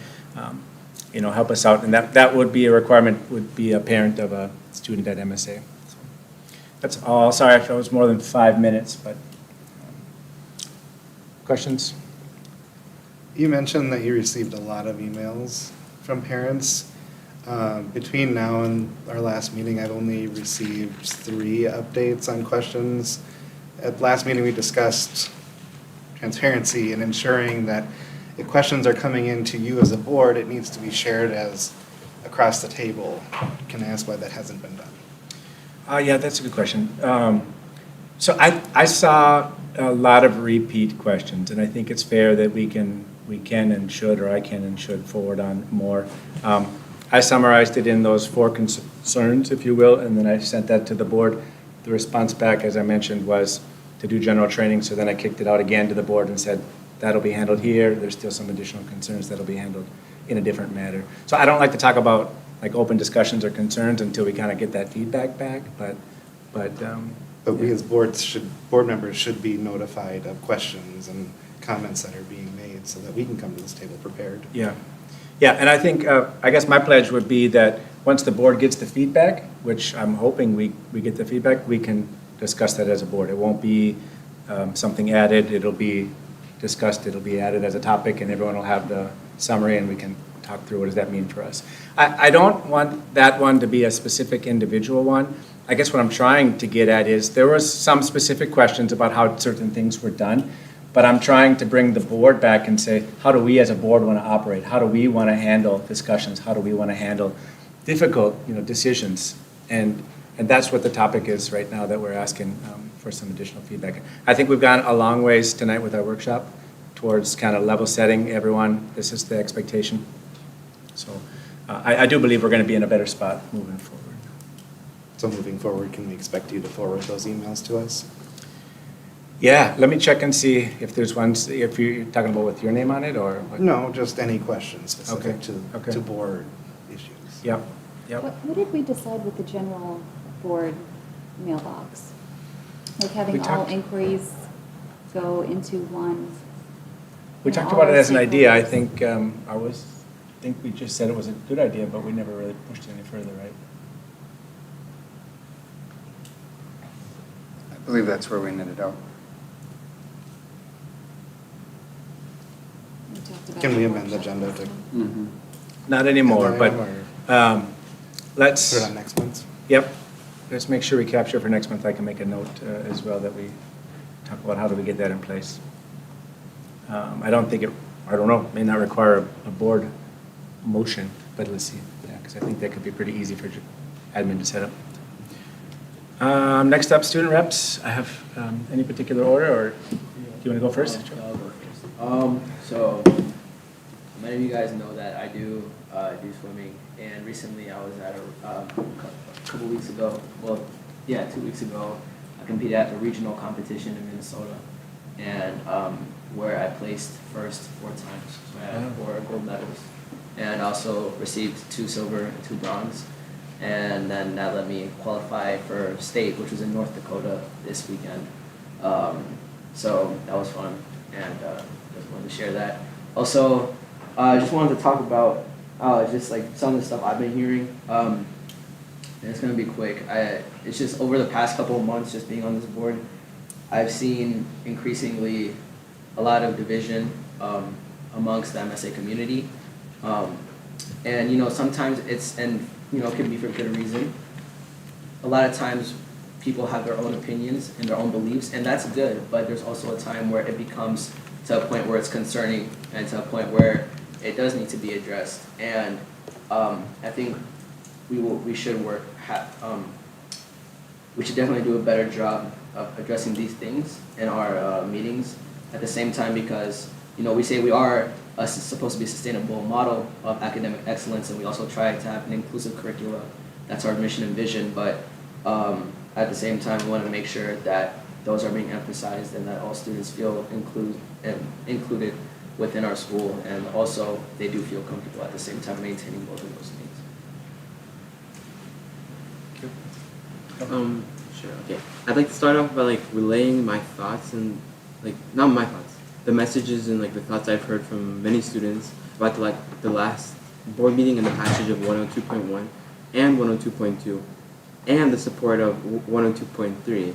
So I've heard from students about their satisfaction and the hope that was brought by the actions of the board and the admin, especially at the last board meeting. And it's, at least for me, it's great to hear that the greatest and the most important stakeholders, us students, were heard in February. And from my perspective, continued accountability and equity on the board it'll trickle down to the students, and it'll have an immensely positive impact on us, and that's what we'll hopefully continue to see. And definitely a big thanks to the admin for the inclusive signs that you guys put up inside of the classrooms and outside of the buildings. That's really nice to see. And so I'm one of the co-presidents of the Student Action Group, and I kind of wanted to update the board of what we're doing right now. So there's one project we're currently planning, and we're planning a social emotional learning day, which would be a half day on the same day of the MCA. So what we had in mind was bringing animals, volunteer therapy animals like dogs, cats, maybe even horses, probably not. And having an arts and crafts room, meditation room, open gym activities, and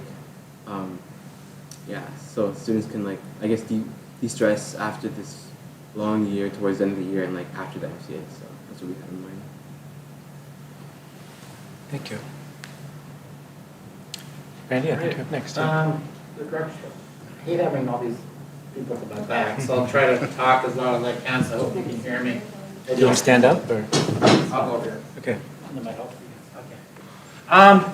Just want to bring everybody up to kind of speed where we're at with merger expansion. As you know, we have 3 options, or we have 2 options. One was Plan A, which was the expansion. And we looked at all options for expansion and we came back and we presented all the options to the board. And as you know, yes, we can get the students, but the cost of the building supplies and the land and the bond rates made it impossible for us to build a 612 building for all of our students. So the only option that was available in an expansion was having a split site. And in the new site, we'd only be able to renovate a very small square footage in there for part of our kids when there probably wouldn't be walls. So it was very limiting. So we went back to the merger as our, and that's plan B, really our most viable option at this point. Yes, there's issues we need to work out as we're working together with another school to make sure it's the best choice for both schools. But definitely allows us the opportunity to grow. It allows us the opportunity to put our finances together, but also for a sustainable K-12 program. So, but looking into the future, if a merger were not to happen, we do need to look because we need to make sure that we are doing something positive for our future of MSA. Because in January, the board commissioned us, the admin, to come up with two financials, and I know I heard some comments on it. One was if we do nothing, and that was we would lose money. Because if we do nothing and just what would happen, and that was one of the financial presentations that was put together. If we do nothing, the future does not look good down the road. So that was that. Would we do that? No, we have to do something. The other one was a merger possibility. So that was the other one. So if for some reason there is not a merger, we do need to grow. And that is very evident if we're going to have a long-term plan for our school. So plan C is if B does not happen with merger, we need to do something. So what are we going to have to do? We'll have to look at other options. And that might be having a multiple site again. So we'll have to look at a split site. Maybe keeping 9, 6, 12 here until we can start phasing in at a new site. So this is something our expansion committee will start working on down the road. If the merger does not go through, we'll have to look at something. And it might be, like we said, keeping our 612 here, building a 612, whether it be in another district where there's a building available, whether it's 622, maybe build another middle school in that facility, have a 612 here, and eventually move our high school or 912 into that building and grow into that space with enough students to make it manageable so we can hit our bottom line and build. So that's something that we'll have to look at doing if the merger does not go through. To have a large student enrollment, but in multiple sites, possibly across district lines, whether it's 622 or another district, and grow our numbers with maybe two middle schools growing into one high school. So that's a possibility that we'll need to address if a merger were not to go through. We also have, in the decision discussion, we're asking to increase the enrollment numbers for next year because we don't want to do nothing. We do need to grow and start getting ready for either merger or expansion. By dropping back, it's not going to help us. So these numbers, and we'll talk about that in our decision discussion, but going to a 648, which is a little bit more than what we have now, but we do have a lot of our class sizes that are above the ones that we brought forward in January. So it's just adding more students, and we would ask to hold enrolling more 9th graders to the end of this month, to allow WLA, if they decide to merge, then we can move their 8th graders into our 9th grade. And if not, then we will go to our wait list. So that's kind of that plan with the numbers that we'll go to a little bit later. But also, Dr. Hinton's here to talk more about our some of our 23-24, school year 23-24 scheduling plans. Any questions at all? I had a question on the multiple site expansion. So when the expansion committee came to us with the presentation for expansion, the option was to purchase the site currently right next to WLA. Right. With that purchase, though, they said that there would be limited funds to renovate. So we're talking classrooms with bookshelf walls. Is that what I'm hearing. That could be the possibility, depending on what our rates might be. I mean, they've come down a little bit, but we'll have to look at that and see. We can also look out if there's other sites, but the Hudson Road one right across from WLA was one that we did look at. Had a lot of growth, but we'd have to phase into it. But we could eventually move our high schoolers over there with the other middle school that we'd start over there. Let's start small and then kind of build. It might be 3 years before we get our 9 to 12 over there. Well, and I think what's different with that other option is that we would become a larger school than what we could afford with the 1,400 kids. So the difference between, also there was just a mention of the confusion between 1,400, 1,300. 1,400 is how many we would have been collecting lease aid on. 1,300 is the number that would have been present, Maybe just so others. Popping in a little early, but 1,300 is the number after PSEO. So 100 would be going to PSEO. We wouldn't be getting our typical funding on them, we'd still get lease aid on them. So that's why there's a difference in that number. But that plan that you're talking about increases our number of students significantly from that point by creating multiple sites. Yeah. Which then would allow you to finish the building, Right. hopefully. Yes, we need those numbers to be able to renovate that building so we can grow into it. And what's the yearly projection on that to be fully grown into, do you think? It's, Well, once we haven't put a lot of effort into that because it hasn't even gone to our expansion committee yet. We'd have to work with Bergen, we'd have to work with our bond, with Bruce Sorensen, who is the bond gentleman that we've been working with to pull all those people into this and then start looking at that as a possible. We'd have more answers as we go into that. Right now, it's just, just a possibility of something we might have to do if we don't have a merger. We gotta look. typically we get 3 to 4 years to hit our number, depending on how we decided to structure the plan. But we could still hit the numbers and still have bookcase classrooms. No, And well, that's an issue the that reason why we I would have. go to that number Yeah. would be in order to be able to finish the building. Okay. And adding as we need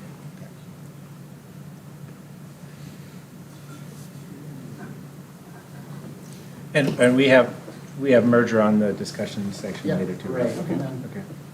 Do you want to pull up the PowerPoint, Caitlin? Yeah.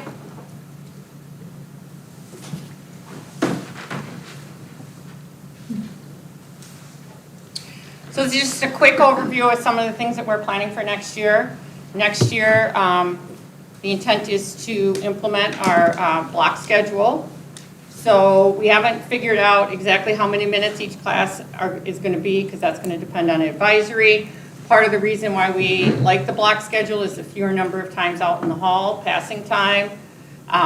Students are going to get more opportunities to take different kinds of classes. What's on the screen right now is a sample of what a 7th grader might take, which would be, on the A day or day 1, they would have English, Spanish, math, PE and health.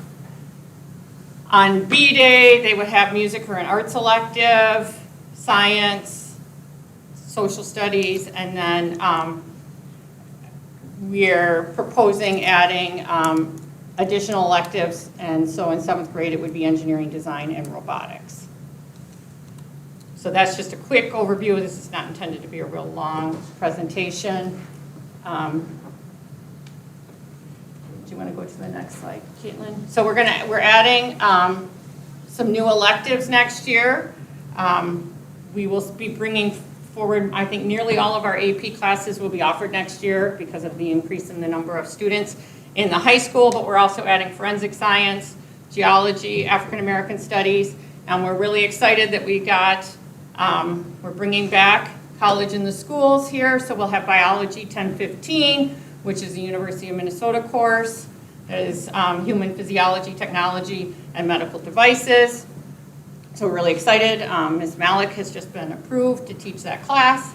So that class actually will bear University of Minnesota credit.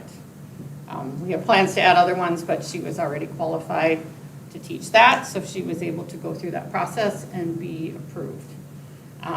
For middle school, it's a little bit more prescribed. In 6th grade, students will take coding and some study skills. In 7th grade, they'll have engineering design and robotics.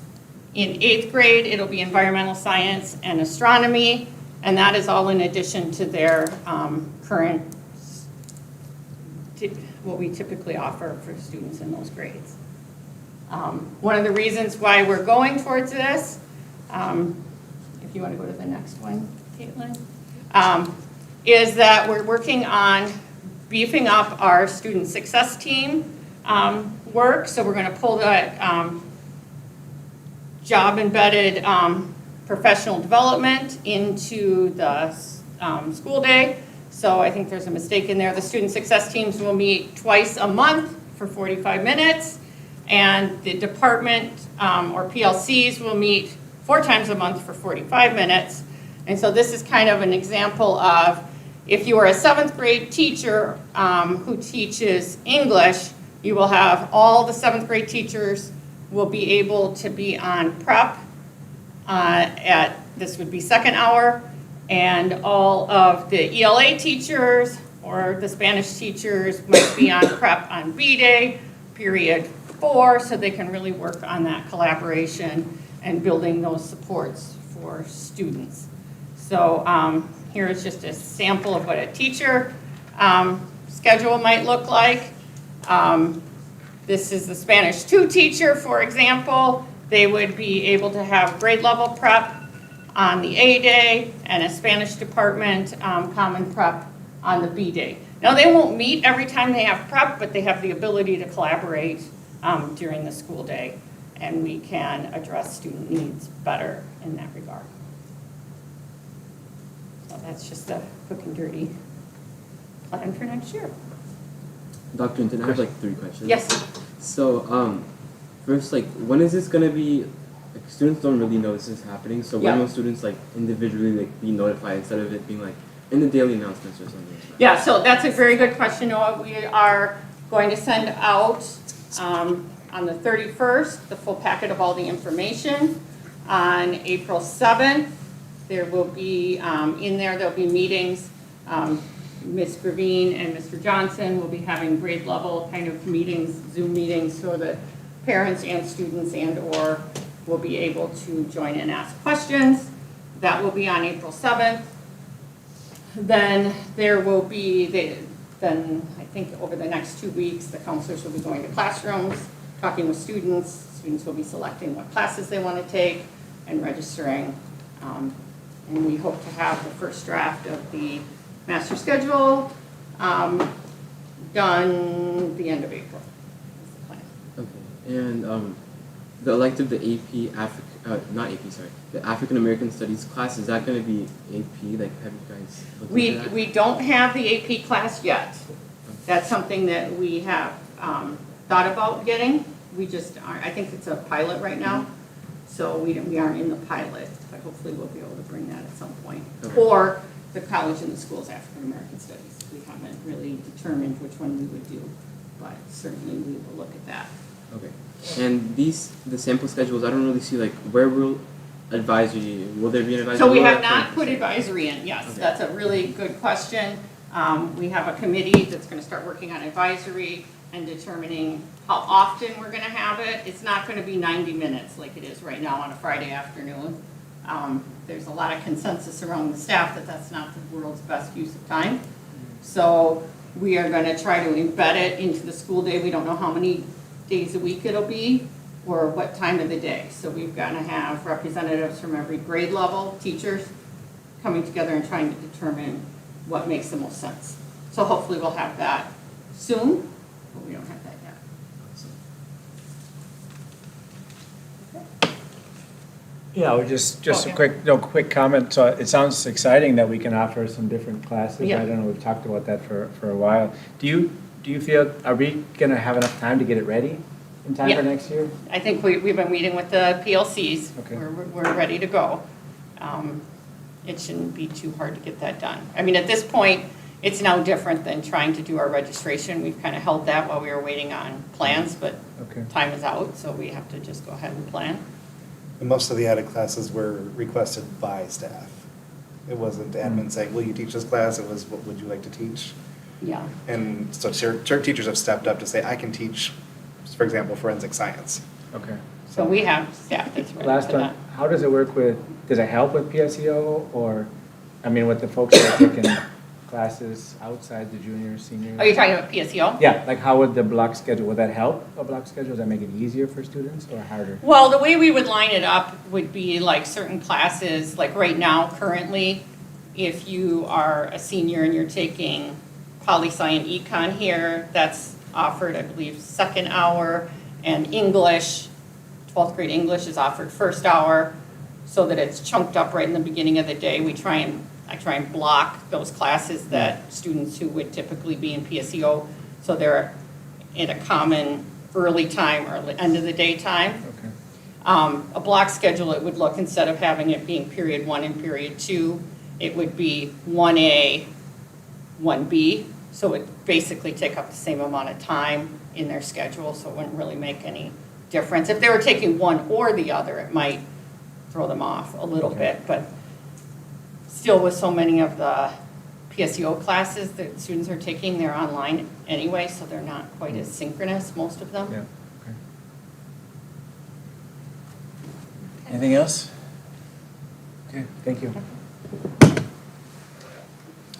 So I think we can now move to board committees. So normally we just ask for questions. So any questions for the governance policy committee?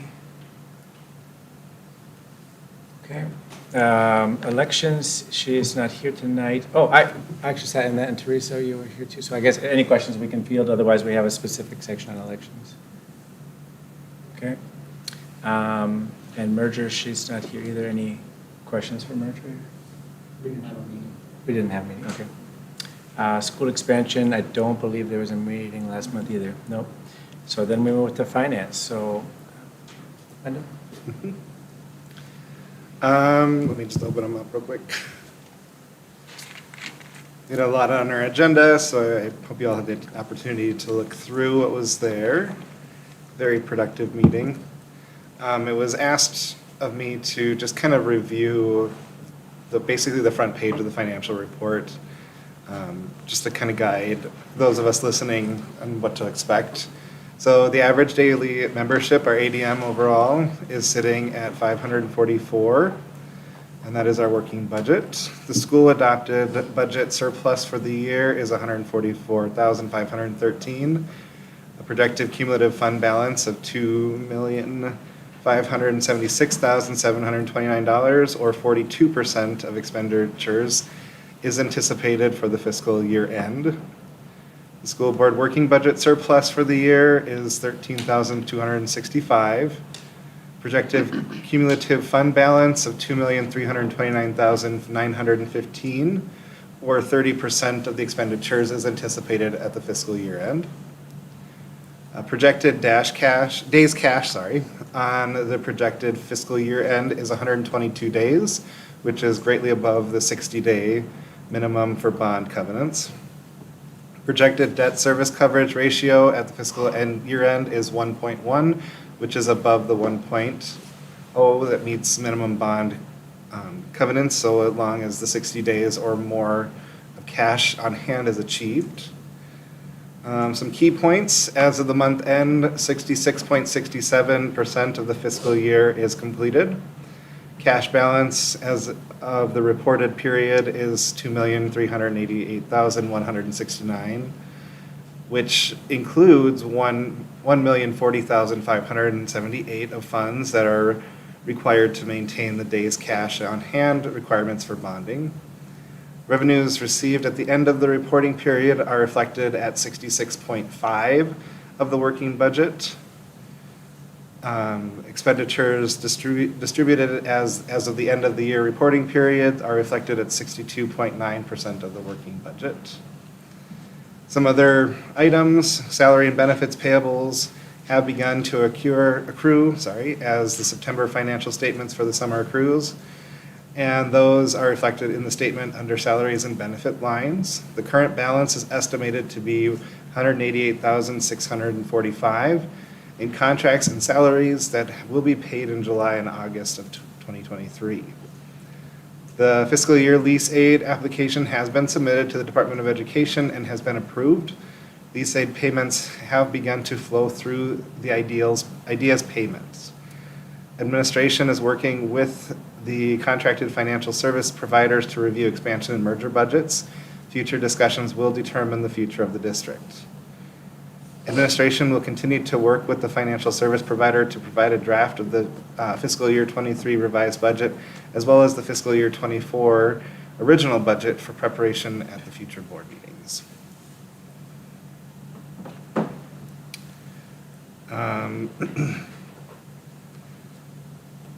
There was discussion on an employee retention credit, and this was something that came out of COVID. Our advisor, Dustin, suggested that we as a board move forward with filling out the paperwork. He said it was very minimal on our end. He would do most of it and then would present it at our next financial meeting.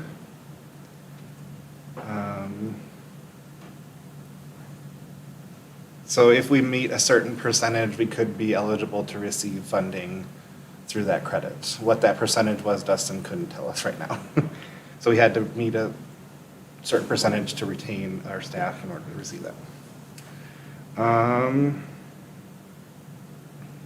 So Dustin's gonna move forward with that. Any other questions? Looks like we're tracking well, right? Overall. Right on target. Yep. We are looking for AFC committee members from the families and stakeholders, so if you're interested in being a part of that committee, you can reach out to Mr. Vetch or Justin Gearing and help out with that for fundraising ideas. Did you want to give a quick van update or? There's no movement really, just nothing's been released, so. Manufacturing is still at halt. Manufacturing Of of the van. vehicles. Our next Did we- meeting will be April 10th. Did we get any more clarification on the size of the van? We're meeting with Kelly anyway, Wozniak from MDE, so. Okay. Regarding the merger transportation staff, so I can add that to our conversation. Okay. Other questions, finance? Want to make a motion? Approve the numbers? I motion to approve the February financials. I'll second it. Second, Hedl seconds. Further discussion? Okay, all those in favor, say aye. Aye. Opposed, abstained, it passes 5-0. Thanks, Wendell. Consent agenda, I'd like to make a motion to approve our consent agenda, item 12.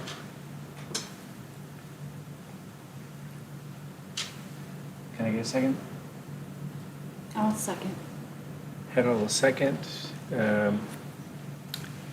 Unless there's anything, we'll put it to a vote. All those in favor, say aye. Aye. Opposed, abstained. So Hedl, did you vote for? I did. Okay, so 5-0, the consent agenda passes.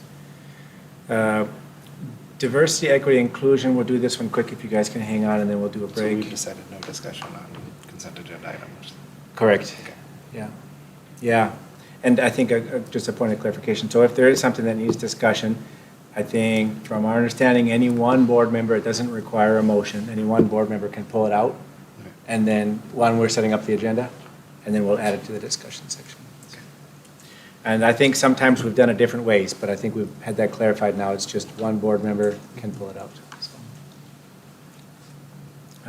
So for DEI, we are still, apologies, we're still struggling to get our training date workshop sorted out. So bear with us. It's very important to us, and we're looking forward to having that training. So as soon as we get those dates sorted out, and I think the last I heard, we're still waiting to hear some feedback on. Yep. Okay. So as soon as we get any potential dates, we'll reach out to everyone and make sure we can get as many as possible for those dates. So, and I haven't done anything for this next dashboard items and next steps, but I will say we have the opportunity with the next board members coming in after the election for this onboarding, so we should take advantage of that opportunity to kind of shore up our onboarding process and training before and after. So I guess the newest board members, I'll reach out and make sure we have missteps that we did last time and make sure we get that shored up for for the new ones coming on. So any questions for me? Otherwise, if there's anything in particular you want to add, because it's not a very long list for DEI, if there's other topics we want to make sure we cover, let me know, and we'll make sure we get it on the future board agenda. Okay?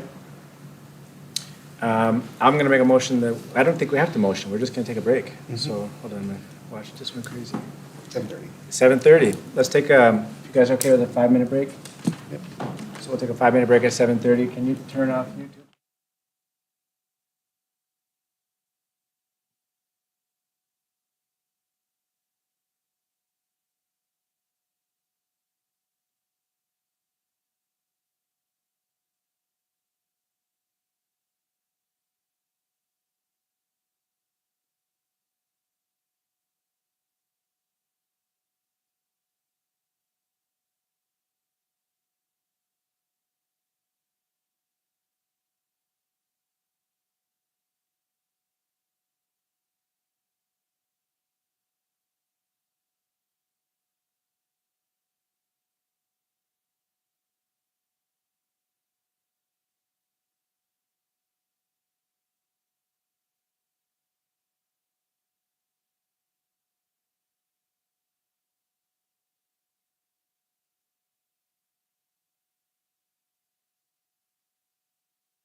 everyone.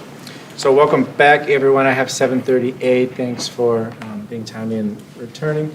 So now we have our discussion decision section. It looks like I can start this one off first with our new board recorder request. So we have just a shout out to Ia, who's been for many years helping us record in the background, so she can now remotely watch our notes and help provide our secretary with the first draft at least of the notes. And she's going to step down from that role. That role is a paid role, and understand we've put that out as administration. We have a potential individual, right? Correct. So I don't know, maybe it's just more of a thanks for Ia for all the hard work that she's done. If you're watching tonight, I believe tonight will be her last night of taking notes for us. And yeah, thank you. And then, do you want to talk anything about moving forward, Randy? Shawnee Holt will become a recorder, and she will start with our April board meeting. Okay, great. And we did put it out on the communication. I haven't heard from anybody else. So. Okay, okay. So let's do that, and then we want to make sure, as I was talking to you a little bit offline, we just want to make sure that she has everything she needs to know what to do for the notes.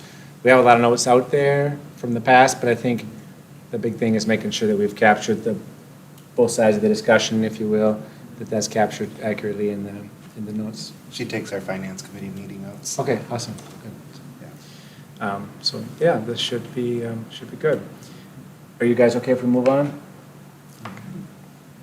Community board member. This was a placeholder, and the chance that we got one, we need a community board member. We right now have only parents and teachers. So I know we were close. We're still waiting for some feedback. We had offered it to, or we talked to one person about it, waiting to hear back. They're trying to make up their mind if they're interested, so hopefully we'll hear something. I was hoping we'd have some news today. Okay. I'm still waiting to hear back from her. So I guess it's just another plug for anyone who's interested in watching, or if you're watching and know someone, right? Or in the audience, if you know anyone who's not a parent and not employed at MSA, they would count. I think they also have to be a resident of Minnesota to be a community member for us. So please, as quickly as possible, that would be great. We can have you come here and we can appoint as a board for the remainder of the terms. Okay. Expansion committee next step. So one of the previous board members was in charge of the expansion committee. So we do have a discussion point, if you will, here. Like, how do we want to handle that? What do we as a board want to do? With the expansion, that's a big question.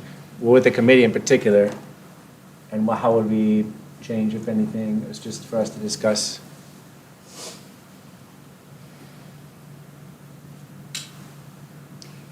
Matt? Yeah, please. I think in light of the fact that we still have decisions to be made and certainly options that are out there on the table that were referenced earlier today, that I think it's important that we keep that committee together and focused on options, so we are always making an informed and the best decisions possible.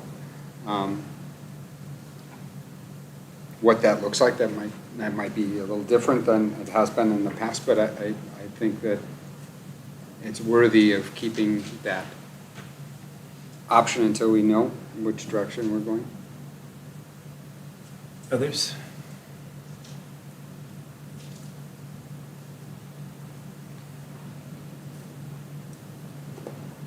Trying to put my thoughts in order. Sure. Teresa, anything?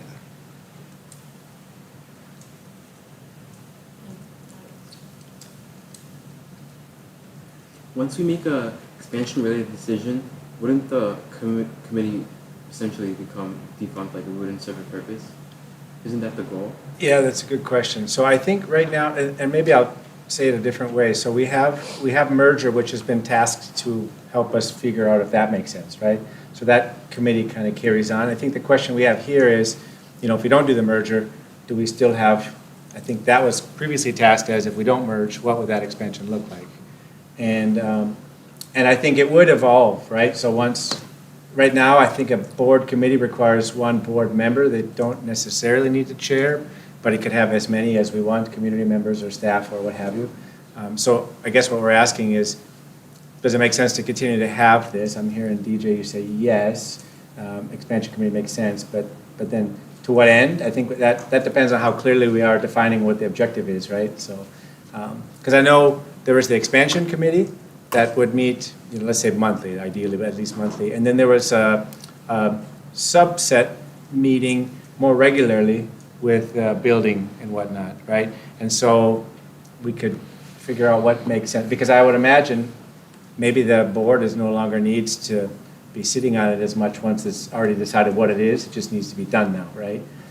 So that maybe hopefully answers your question.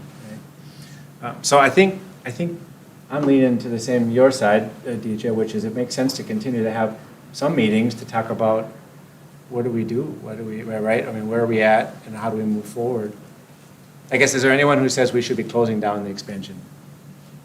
Try to play the alternative viewpoint. Expansion meaning expanding onto or also merger. The committee. You think we should close it down? I don't have any reason. So I'm thinking about what Randy said during his director's report. And also thinking about what is going to be the most fiscally responsible options for our school.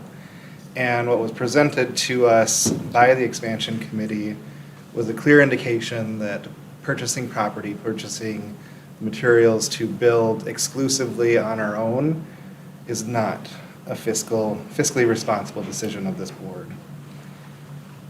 I do believe that merger is a fiscally responsible option for us. However, if merger, let's say for example, one board decides not to merge, then the last option we have is replication. And replication would involve purchasing another site, working with bookcase classrooms, which is, in my opinion, not the most exclusively ordeal situation for a classroom, but if that's the situation we're in, that's the situation we're in.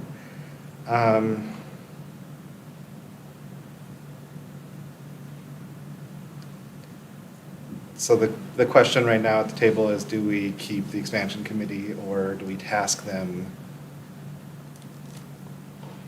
with the task, right? Yeah, I think it's a good practice for us, like if you pull up on the board page, what is the committee, when does it meet and what's it trying to do, right? So I think that purpose is important, and I'm hearing that there's still some things left for us to identify in this expansion bit, but how do we clearly articulate that? And I guess, is anyone willing to help us have those meetings or discussions? I don't think you have to lead it, but I think somebody from the board needs to be sitting on the meeting for it to be a board committee. Is there anyone with a passion to help expansion? Passion there, but time, no. Because I feel, and I don't want to put words in our community's mouth, but I think some of the community members spoke tonight and said that they have the passion to help out. Mm-hmm. We just need someone that can set up the meetings, pull up the agenda, and then, of course, contribute as much as you want, but I'm just saying that I think that the community wants to help as well, so it's not just all on your shoulders. But, anyone else?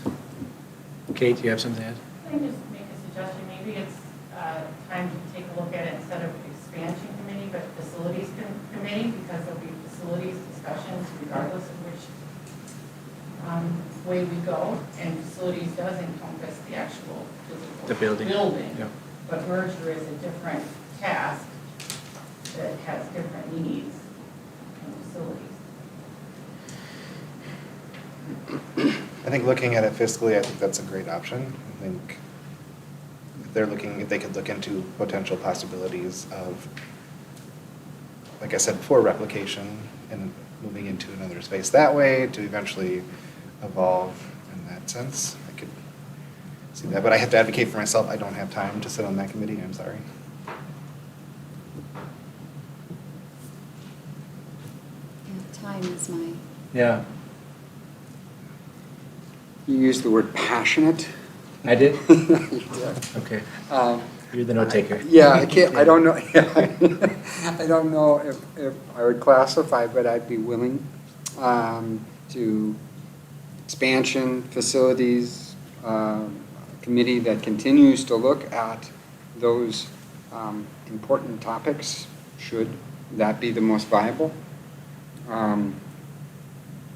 So I would put my hat if the board deemed that that was an important committee to continue. Yeah, what I'm hearing is we would like to continue, whether we call it expansion or facilities, somewhere There'll along. be a role in facilities in whichever direction we go. Or expansion, stroke facilities or something. And if you'd be willing to help get that, be the board rep, I would like to, I do have a passion for this topic. I also struggle a bit with time, but I would be happy to sit in when I can on those meetings and provide whatever guidance we can. So I would be happy to help, official helper. And then, are we clear on what it's trying to do? Are we clear on its purpose? Well, if you were to give it a purpose? I think its purpose would be to maintain viability of the idea that Math and Science Academy needs to expand in some capacity, and we're pursuing multiple options right now. And if for some reason one option did not work out, that we're not reactive, and instead we are thinking smartly about how we could continue to grow and provide Math and Science Academy education to more and more students. So, yeah, if I paraphrase, it's like further exploration and growth options for MSA, something like that, that outside of merger. So maybe securing, What's that? securing sustainable facilities. Yeah, yeah. I like that one too, And I securing. would certainly appreciate as much community support in that endeavor as possible. I think you'll have it. I know we've got a lot of folks that have called into the meetings that I've called in. I can see a number of faces out here that have been taking time out of their day to call in, so they will do the same, I'm sure.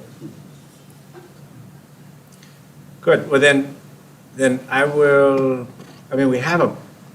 we have an expansion committee. Do we want to change the name? Or do we want to just change? So I would make a motion that would change the purpose to providing, you said, a sustainable solution for growth, was it, Heather? Securing sustainable facilities, but there's also another component that you gentlemen mentioned before that, which was the growth need. So maybe securing a sustainable growth model. But also the And sustainable facilities. facilities. Yeah, I think the facilities is a big part of it. So exploring, For growth. yeah, Securing sustainable facilities. okay. Securing sustainable facilities. For growth? For growth. For growth. That supports our growth or Mhm. enables our growth? Enables, that's a buzzword. Securing sustainable facilities. For growth. Or growth, you guys okay with that? And developing growth plans. Securing sustainable facilities that support MSA growth. Do you feel okay with just leaving it at that? Yeah, or for planned growth, I guess we're gonna have to come up with a plan for growth. If merger is option B, right, and if that doesn't materialize, then this does encompass our option C. So I'd like to make a motion then that we change the purpose as first stated and that DJ is our representative, official representative from the board. Can I get a second? I'm second. Teresa seconds. Any further discussion? You basically got, do you want to read where we netted out? I'll let Heddle go with the read. I think we're on the same page though. I'm a terrible note taker. Mhm. It is our problem. So we have a facilities, renaming, because the members would still be the same? I think I might be a member, but DJ, you're not, so we would be changing and adding DJ. But the other members of the committee would be the same, like the parent members, the teacher members, they would all be? I would think so. I It think would be it's open. open. And the only thing is, I mean, we did change the purpose, so I guess they would have a choice if they want to still continue or not, or new Yeah. come, right? So we're renaming, expansion to facilities with the charge of securing sustainable facilities and developing growth plans. DJ, you okay with that? Yep, I'm just changing 2 words around. Securing Okay, did you guys hear it? Can we do it one more time? Sorry, let's do it one more time. With the goal of, with the charge of, we charge a committee, right? Mhm. To look into and come back with advice on securing sustainable facilities and developing growth plans for the school. Is that your final answer? Hmm? Is that your final answer? Yeah, I think Okay. so, unless you Will have read it something one more- better. No, will you read it one more time? Do you want me to do it? Yeah, go ahead. Okay, as I've written it down, you correct me if I'm wrong. The Expansion Committee would be changed, renamed to Facilities Committee with a mission, goal, charge of securing sustainable facilities that support and develop growth plans for Math and Science Academy's future. Advising on securing sustainable facilities, because we're not delegating the authority to actually go out and secure facilities. It's just advisory. Mm-hmm.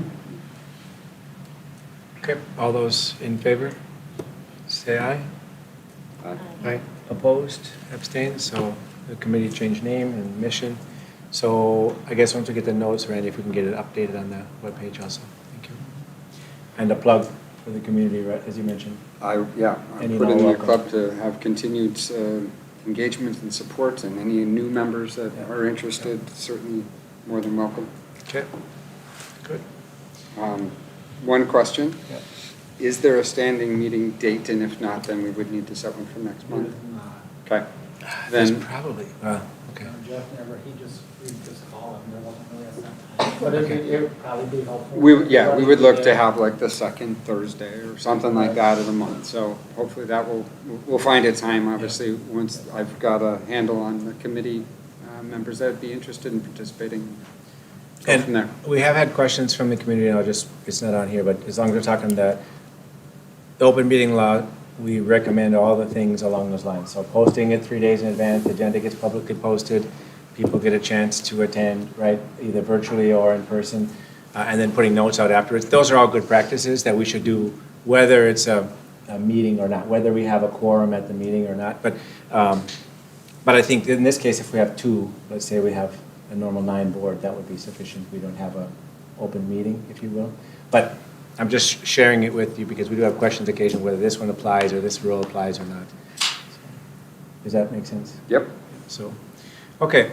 Then I'm going to move us to merger brief discussion next steps, 15D. So we have 2 ones. Randy, are you okay if I take the first one? Sure, go for it. So the first one, and yep, if you're able to bring it up. Sorry, it was meant to be an email, but we're just sharing it just because in openness and transparency. A question came from WLA to address comments that I personally made at our December meeting. And so I didn't bring it back to the board. It was right about the same time as our last board meeting. So we didn't quite get it on our agenda to have a discussion about it. So I addressed it individually. So this is just me. But it's out there for everyone who wants to take a look through it. And I apologize for anyone who felt hurt by my comments. The comments was around where we are at in that kind of merger/expansion. And at least in my head, my head where we were at was we were looking for more space, kind of like we're talking about tonight with this facilities. You know, MSA is looking for more space. We know we want to grow and we know why we want to grow, but we need more space. So the comment I made flippantly hurt people's feelings, and I apologize for that because I talked about WLA as like a space, right? But WLA is much more than just a space. We've had a chance over the past few months, to meet teachers and to have discussions with their administration. And that combination, I know merger is one option amongst, the different things we're talking about, but that combination is a very strong one financially, allows us to potentially offer more coursework that we would love to do, but we haven't been able to in the past. So it offers so many more things than just that space. So I just wanted to publicly apologize if that made you feel bad, if you heard me talk about it so flippantly, because that wasn't the intent. I didn't mean to hurt anyone's feelings. But I was trying to kind of change the discussion around some of the topics we were talking about with merger was maybe, in my opinion, was maybe the next level. We start out with a big strategic, do we make sense fitting wise? We need space. They were looking for an optional path for their students to plug into a middle school or high school as one option for them at WLA. So big picture, you could see how that could kind of make sense. And then we started already jumping to the next level ones, and I was just trying to steer that conversation back to, does it make sense? So apologies if I cut people's feelings short on that one. The next one I'm not able to speak to, but we do have a response from Board Member Bartle. Was in the same note back. She had provided some feedback on the comment around 622. The way I read it is it was a little bit more around the busing and how that busing would be done, because we have divided up our community in different ways with a number of different busing routes. So feel free to take a look through that one. But any questions from me? I was trying to be careful and not respond back on behalf of the board. I said this, I can only say on behalf of me. So anything else, you guys, does that make sense? Yeah, okay. Then I turn it over to you, Randy. At the last board meeting, we shared with you the merger brief, which is 34 pages, but just want to give you some time to look through it. It's still a work in progress. The admin teams from both schools have not met to work on this since spring break, as it was such a short time with that week in there. We are continually going to be working on it. We've taken all the questions that we've received from parents, and that's something we're starting to look at and starting to answer and find themes to add to the merger brief, and by listening to our communities from both schools and adding that to our brief if there's specific questions that come up quite often, then we're going to start adding that stuff in there too, as some of the parents have mentioned earlier this evening. So that merger brief will keep adding as we go to that. But without going through all 34 pages, we only have about 20 minutes. Are there specific questions around it, anything specifically in the brief? It starts out with, why consider it. Some of the three main areas was, the seamless K-12 quality education, the strong financial standing of the merged organization, and also being able to add programs, optional resources, and services for all of our students and stakeholders. And then it really goes into some of the details of the merger brief, what it contains, little snapshots of both of the schools, some of the information I shared in the PowerPoint last month with the teacher responses from the meeting with the other school. There's a financial piece at the end from Jenny Abbs, who worked with Brenda Kez, who is the accountant for WLA, that they worked in conjunction with each other and put that with some assumptions. What that would look like in a merger, the financial pieces of that. What are the next pieces? Next steps, Randy? Well, really the next steps are, I guess it depends where we're at with our board is like, we need to do something. And this, as we mentioned earlier, option B is the merger, which, as we mentioned, is what we see as our most viable option to provide what we're looking for with the K-12 seamless curriculum and program for all of our students, but also other reasons too, some of the finances and other areas. We see the merger as really the option that makes the most sense. I mean, yes, there's things we need to work out, as there would be anything else, but this is definitely something we can work towards with both communities to provide a quality education for students from kindergarten on with 12th grade, providing a strong financial program, programs, activities for all of our students. I mean, it provides the best option for us right now, given that an expansion is going to be very limited. This allows us to join with another school that's successful, provide something. So we see this as probably right now, it is our best option. So, and I guess that's what I'd like to do is just go around with the board members and have each of you just say what are the benefits that you see or don't see with the merger? What do you feel about the potential of do we merge? I mean, I think we have to get to the point sooner than later to decide, is this something we go forward with, or do we need to move on to another option? And, you know, as we know, July 1, as was in the merger, if you look at that brief, July 1 is that date that it would have to be submitted if we want to get it in this year, July 1 of 2023, or do we have to wait another whole year, which is basically putting us on hold for another year before both boards approve it. You know, and bonding, all that stuff is held off another year. So is this something our board wants to move forward with, to start getting this put together with both schools, to start looking into this option for all of our students?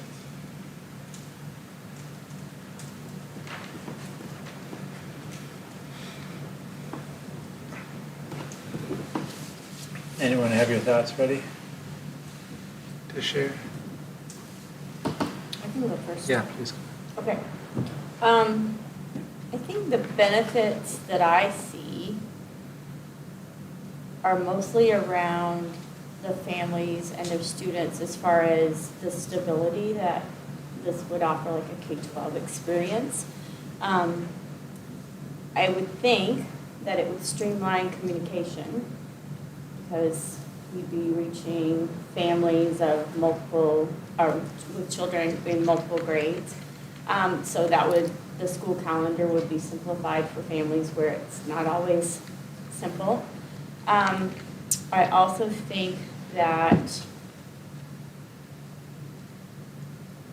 a K-12 opportunity among educators, like to be able to collaborate in the different grades, would be amazing for me, especially on a personal level, being the EL department. It would be amazing for me to be able to collaborate with another EL teacher. And looking at our multilingual learners and trying to have someone to collaborate with would be awesome.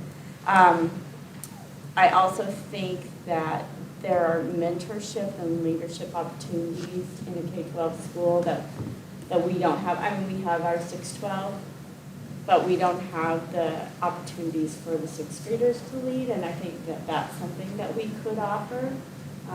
They would have a chance to lead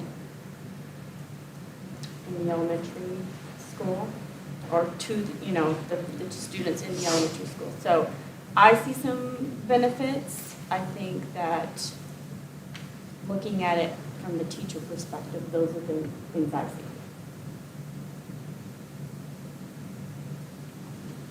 We're just going down the line. Sure. I mean, I could echo everything that you said, Teresa. Main points that have stuck out to me with a conducive K-12 curriculum, I think first and foremost is early intervention. I think we get a lot of 6th graders that come in here and it's all like, well, where are they at? Where are they at? Are we waiting for an IEP? Are we waiting for a 504? Do we know exactly where the student is at? And I think the potential of a merger offers us that opportunity of consistency K through 12 with keeping the door open to the potential of our wait list, of bringing in students at the 6th grade level so that we have a broader team that can help support those students that are coming in that aren't receiving the K-12 perspective. I think a K-12 curriculum truly offers us the greatest potential to be an accelerated program. There's no reason as an accelerated program that we can't graduate our seniors with an AA degree at the same time. I've been in school districts that have done that. They offer it through PSEO. I think we have that potential if we're a K-12 school to truly be that accelerated program that our mission and vision states to. I think there's endless potential to be had with the ideal K-12 experience. We can offer more extracurricular activities such as sports, clubs, interventions, you name it, that possibility is there. I was doing some research on core knowledge and just looking at what the structure of core knowledge is on page 11, I think it ties directly into the direction that our admin team is trying to go with pathways and being a math and science school. If you look at the core knowledge sequence, they emphasize a science structure behind what is core knowledge. I want to know more, but this is what I've gotten from this report. I think there's a financial stronghold, speaking from my position as the treasurer. I think MSA could survive without a merger. However, we have to start looking at what we would lose, okay? We'd start losing extracurricular activities. We'd start losing our curricular growth. We would start losing our employee retention. Our student retention, I think, could be questioned as well. But first and foremost, is pay equity the question here? Teachers, yes, they are some are 20%, paid 20% less than our counterparts at other traditional schools. So pay equity, I think, has to be part of this discussion. I know there's been questioning about busing, but I think opening our doors to 622, that actually increases what our needs for busing could hold. I know at open houses, I have spoken to many families who said, if I only had busing, my student would go to school here. And I asked where they live, and they say the 622 district. So there is an audience that we can pull from in the 622 district. Thank you. A few thoughts. I would say a lot of the discussions I have with, let's say, friends in the community or what have you, that have, let's say, activities with my children, you know, they're trying to figure out ways to get into this school, right? So they're like, you know, can I do this job? Can I do that? Can I do whatever? Because we have a fantastic school here, and I know we're not perfect. We're always trying to get better, but we have something to be proud of here, right? So I think that's something that I feel like is our obligation to offer to more students. And how do we do that, right? So I think we're talking about growing, and we need to shore up the things that we're not good at, but we're really, really good at some things. And so how do we provide that to other students? And so merger seems like this, in my mind, was kind of out of left field, if you will. That wasn't what we were thinking about, right? But merger offers us this opportunity to kind of cooperate within our community versus the competing, right? So if you think about it, we feel we're a great school, and WLA feels that they're a great school. And given enough time, they're going to have a fantastic middle school program and create and have a fantastic high school program that will be competing with us for students, let's say. And not competing for sports or what have you, but I mean just the talent that we have here within the community. So if we could figure out a way to work together, that seems like a nice way for us to be a bigger community than just us here and let's say in Woodbury or what have you, right? It's thinking a little bit broader and providing this experience that I feel blessed to have had an opportunity to have my kids be a part of and to be a part of here as a volunteer. You know, to offer that to more people, and how do we do that? So that's just my soapbox, if you will, on this cooperate versus compete. The other one, I'm a little bit frustrated is a strong word, but I'm struggling with the speed at which we can make decisions, right? So we have talked expansion. I will say I've been talking expansion. Now we changed the title, but okay, let's say we've been talking the same topic for many years, and now we even tasked the admin, and I'm not pointing fingers, but to move some more progress here, and I feel like admin's a little bit stuck too, coming back to the board and saying, how far can we go without board? So how do we break that cycle? How do we, just a second, but how do we get back to, you know, the board should be leading, I feel the board should be leading, and do we need to have some more open discussions with WLA? Because to be honest, we're playing a kind of a funny game where we'll watch their board meeting and they'll watch our board meeting and then we'll write down our questions and maybe I'll get an email, but this is not the fastest way to do it. Maybe it's the right way, I don't know, but it doesn't sit quite right. I feel like we could be a little bit more assertive in the way that we approach it. I know we've been trying to be cautious because merger, we tie into like the corporate America kind of mergers and we get stuck on some of those ideas of what you do and don't do, but that's my feedback is we need to figure out as a board how to help guide the school a little bit further faster. So you're saying July 1, fine, but we need something before that, right? I mean, we need to be aligned before that. So I don't know, how do we get WLA's feedback? Can we finish this row and then, or is it specifically for me? Yeah. Okay, yeah, go ahead. I just like two things. Yeah. So one thing is, well, you say that if that WLA will create like a really good middle school and high school program in the future, but would we really be competing with them?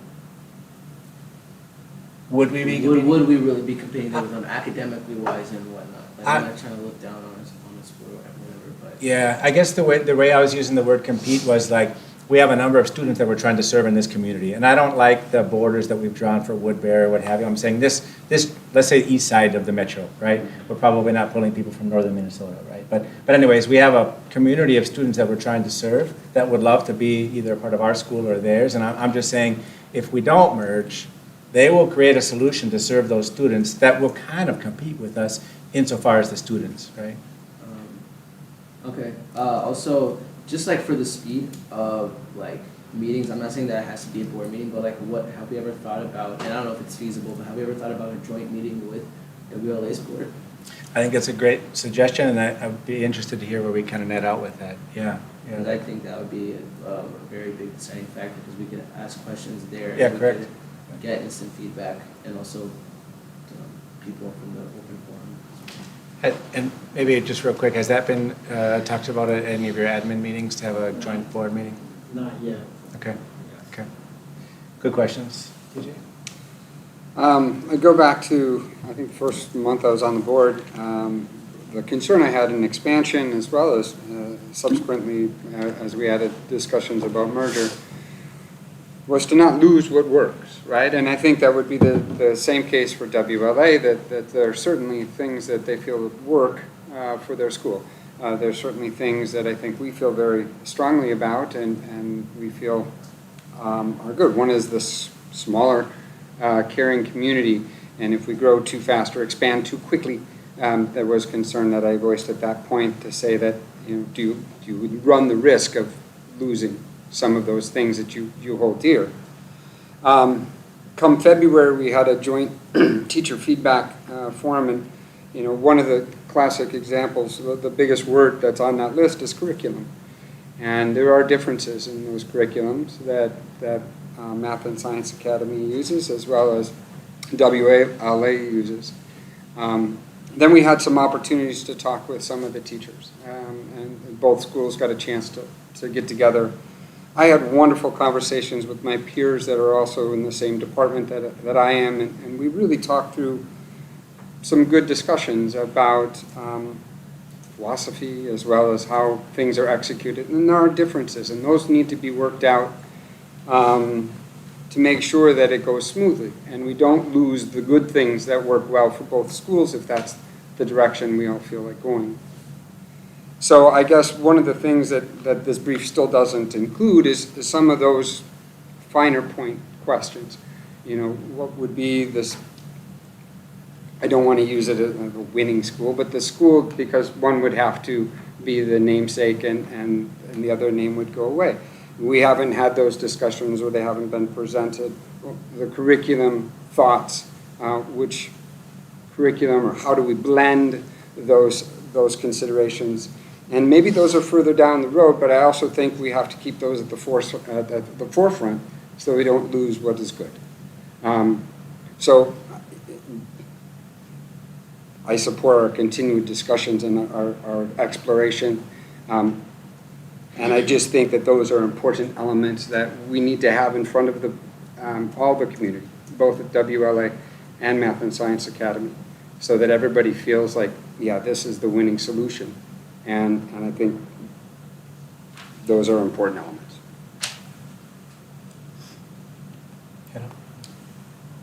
I think the possibility of being a K through 12 and having that here in this Woodbury community could be a fantastic thing, especially if we take the best of each other. I love WLA's,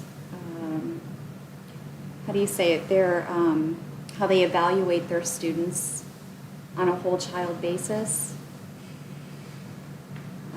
by investing in teaching and modeling character and integrity makes for a wonderful lower school. And as we get up into the developmental age of our young adults, it's a nice thing to kind of go back to and see. We could have a tremendously just transitional middle school program here for our Woodbury stakeholders, where, as Mr. Slutton said, we work out the kinks, a lot of those kinks that kids feel going into that 5th, 6th grade.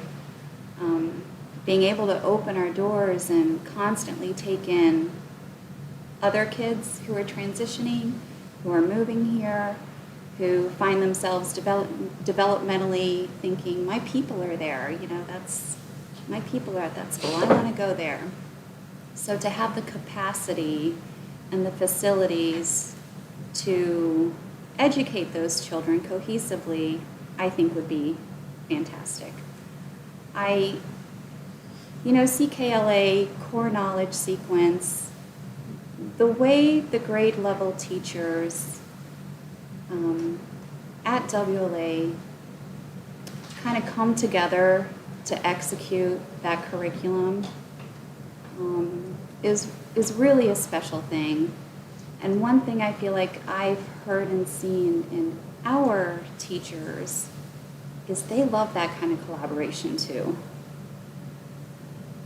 So again, when you go to K through 12, fantastic lower school options, middle school, I guess you would call it secondary, and then upper school, high school. If you have that committed, talented staff from K through 12, the quality of your education, the quality of what the kids are going to get throughout those years from those teachers, provided that we commit to being a premier place to build a career. The potential for that is just really exciting. To have talented teachers come into this suburb and make their careers here, get paid equitably. I think hand in hand, I think those are the best things that we can take from each other and build.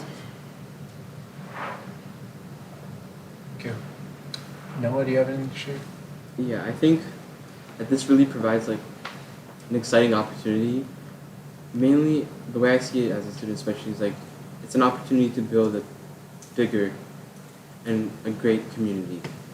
A community of students from different places geographically, and students of different ages, especially K to 12, because that would be really, really nice to have under one school, and having that tight-knit community of just going up to 12th grade with some of the same people from kindergarten is very nice. And not only building a community for the students, but also, like you said, attracting talented teachers from all over the East Metro, and seeing what that can do to our school and our community is really, it's exciting to think about. Yeah. Anything else? I think I just want to clear up the air. I know, I think from the very get-go, a lot of people, both from the parent side and from the staff and student side, have seen that I'm very negative towards Woodbury Leadership Academy. It's not that. It's just that I have a lot of pride for our school, and when I did originally look at WLA's, a lot of their statistics and whatnot, it didn't really align with ours. But they do also have good things. Another good thing that they have is really good common core knowledge.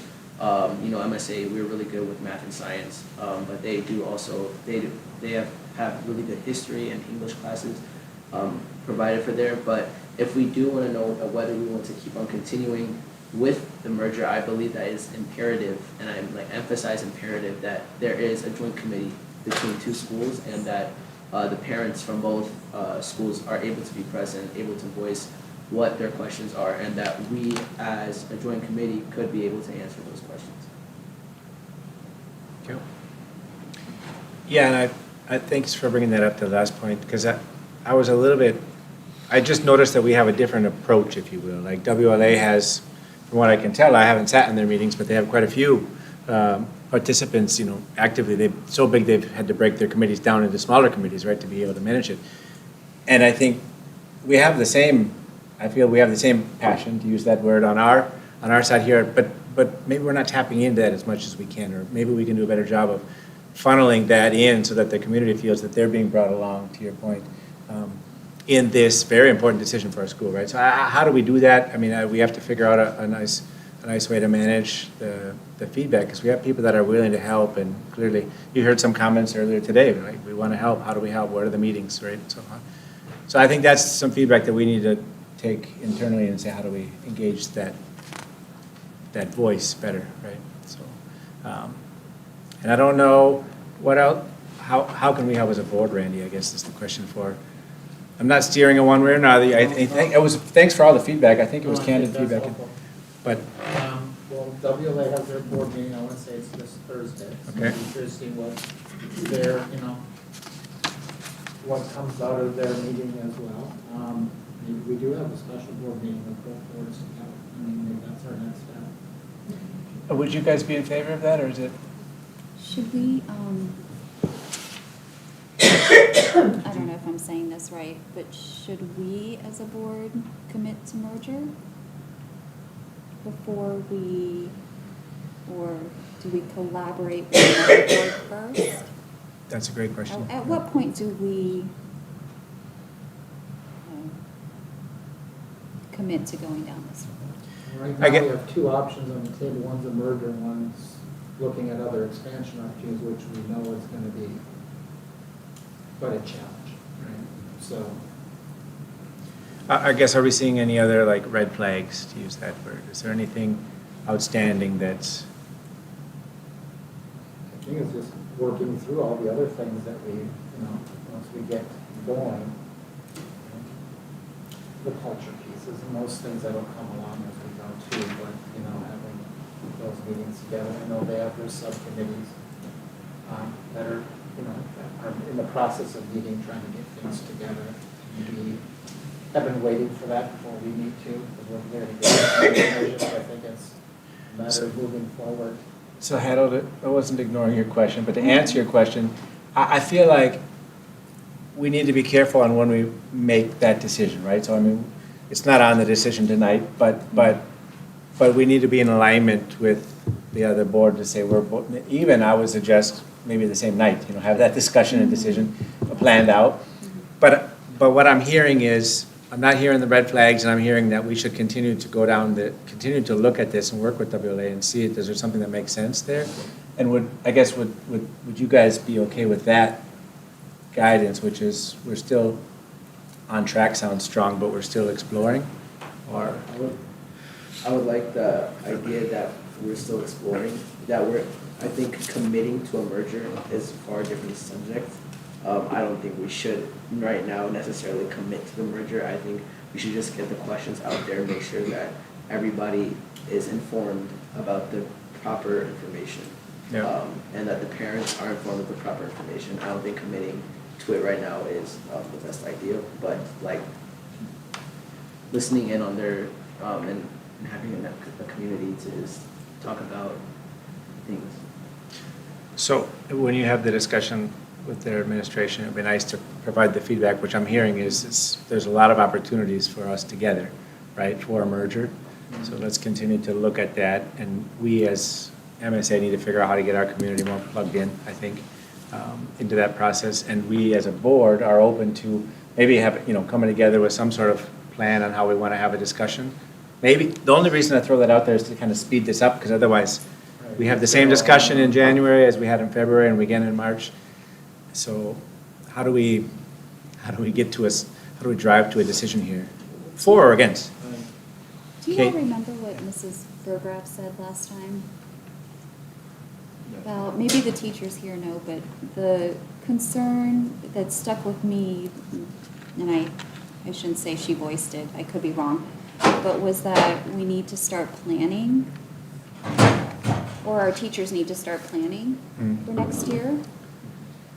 What was that? Does that have an implication in this? It doesn't, so we're just gonna, our teachers are. Next year is gonna be pretty much as is now, right? And if anything were to change, it wouldn't be until the following year where we would, you know.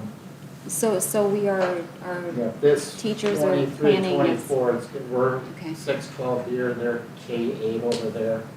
You know, the only thing that might change is start working on some of those higher level things. Is that good, Hedda? Yeah, I just wanted to see if there was an urgency. Kate, or you had a anything. comment? I just, from the administration perspective, it would be easier for us if we had some focus from the board. If we're trying to run a whole nother expansion option and run that parallel to trying to run, I mean, for us to be able to focus our time and attention on a direction, at least until we reach a spot where that direction isn't working anymore, would make it easier for us to move forward quicker. I have a question for you, Mr. Reg. What is right now the big problem with expansion? Is it that we're not getting the manufacturing, or is it that have we lost a lot of the land, or the ideas, stuff like that? Like what's the more challenging part of the expansion? The challenge is that you're getting less for your money right now. We can't build the school that we would need because our money doesn't go as far as it used to. What we can get for what we can bond for based on our enrollment projections and based on the amount we get in lease aid, which would determine our payment, is less because the cost of building is so much more expensive and the rates of the bonds are so much more expensive, so we're getting half of what we could have gotten 2 years ago. Also, just like with the thing with the teachers about how they need to prepare for next year, I feel like it might be confusing for some of the teachers because one thing is that we are discussing about a new block schedule, but then at the same time, we're also discussing about a merger. So how would those two correlate each other? We're still planning next year. Okay. As here, regardless of what we do, we're still gonna all be here next year. Okay, yeah, and you said that anything that we made this year would take effect in not next year, but it would take an effect in the year after next year? If we were to merge, yes, it wouldn't be until the following school year. Then we'd start putting some things into practice. So we have to build, there's lots of things that have to occur yet, so we wouldn't be in any position for this next school year to start anything. For the sake of time, we're gonna have to keep making progress on our agenda. So, I heard the question, providing more guidance. Is there would we be able, as a board, to say, focus on merger, we'll have the expansion, just an idea. The facilities team can be managed as a board, and the administration has already been tasked to look into the merger, whether that makes sense. So you're welcome to sit in, as is everyone, but you're not required. Does that help, Kate or Randy? I think it would help just so that we. Can you guys are you okay with that direction? Can I ask for a little bit of clarification? Caitlin, could you pull up 15D2 again?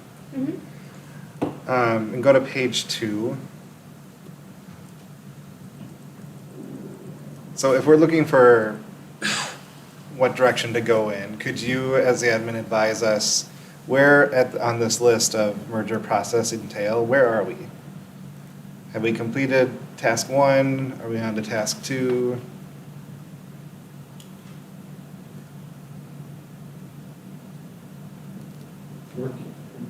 We're kind of working a lot of these things all at once. Yeah, understandable.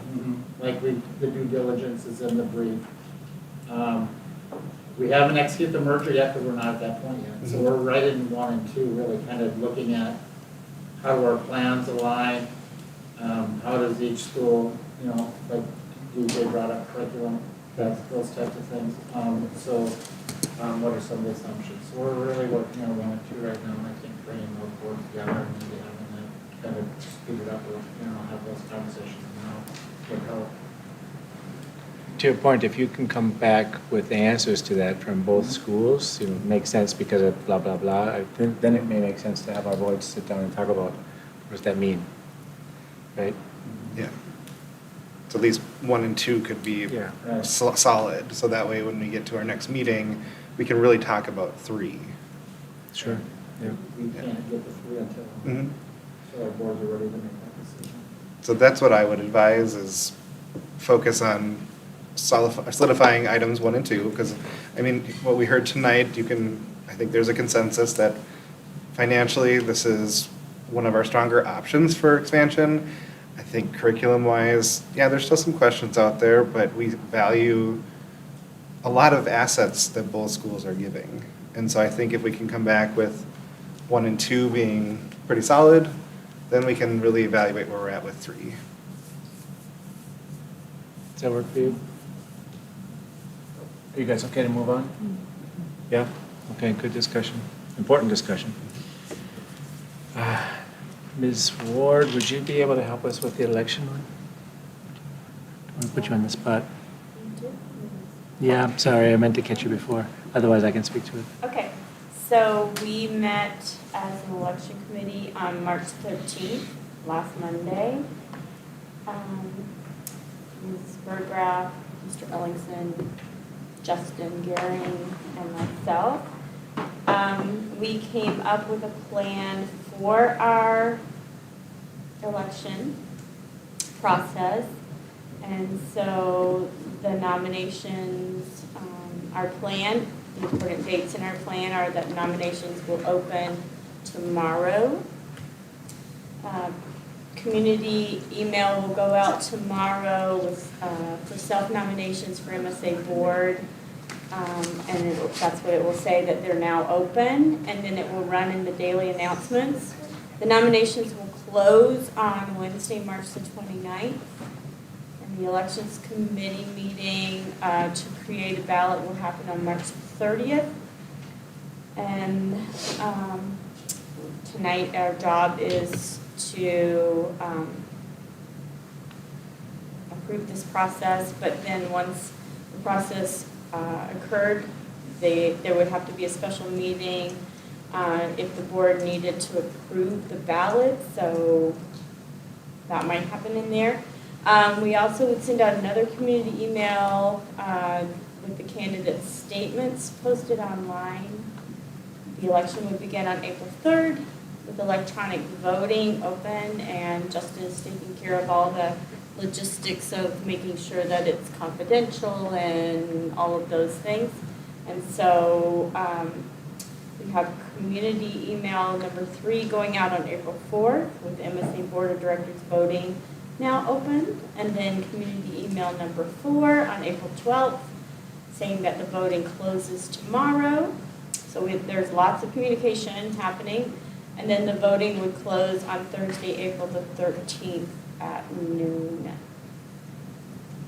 The committee would certify the results on Thursday, April 13th, so the 4 of us would meet again and certify that everything was accurate, and we would have our results. The board would certify the results in the April board meeting, and then the board chair or director would notify the winners. And then new members would be seated at the June board meeting. That's our hope of the plan. That's at the conclusion. So it's a yeah, that's right, the conclusion. This is the recommendation from the election. I'll just add the, what do we call it? Certification of results was divided up, like, so I think I'll get like how many votes came in, and someone else will get a list of names, and someone else will get votes, so it'll be, that's how we're certifying it, just so you know. So like, I won't know who voted for what. None of us will know who voted for whoever. So that's clean, and it sounds like a nice process. The other thing is, we're recommending that you approve this as the board, but it does not have that ballot approval. The recommendation from the election committee was that the names will be the names. So you guys approve the process, and then the names will come in. They'll have to qualify as per whatever the requirements are, but assuming they qualify, they can be on there.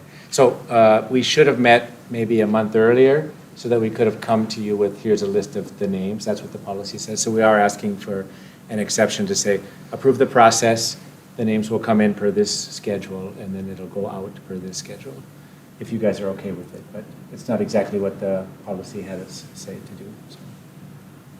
And is it only parent positions? We have teachers as two teachers, one parent. And, yeah. The question becomes, with our new bylaws being in place, we're going to 3 teachers? How's that going to Good question. So bylaws we need to take, I was going to take it on our next meeting discussion, how do we handle it? But bylaws takes a little while to get through. So we had a first read tonight. And realistically, it's going to take a little time to come through. But I think the plan was, let's assume we get it approved in the next few months. I think when the next teacher expired, we could replace the community member for that one. Wasn't that one of the ideas? If we get approval for everyone to say. So the next teacher seat would turn into a community seat? Yeah. The issue with that, though, is we have 2 teachers elected at the same year, so it wouldn't be the rotation. Someone goes off next year, though. But if we're One putting goes 2 off, in but yeah, line, it's a good point to talk about that. It would be nice if we got it done this year, is what you're saying, so we could have put a community in right away for the one of 2 teachers. Yeah. We're not gonna be ready for it, I don't think so. It's gonna take some time. Hoping in May, wasn't it, that the bylaws would be approved, when they were gone through the teachers? It's no fault of the governance committee, they've done a ton of work to get us to where we're at, so, but it just takes time. could it be, I'd have to look at the rotation numbers, but Could we also have 11 for some, or sorry, 10? I think we can, right? Or no? Could we have an extra one if we brought in another community member on the next election?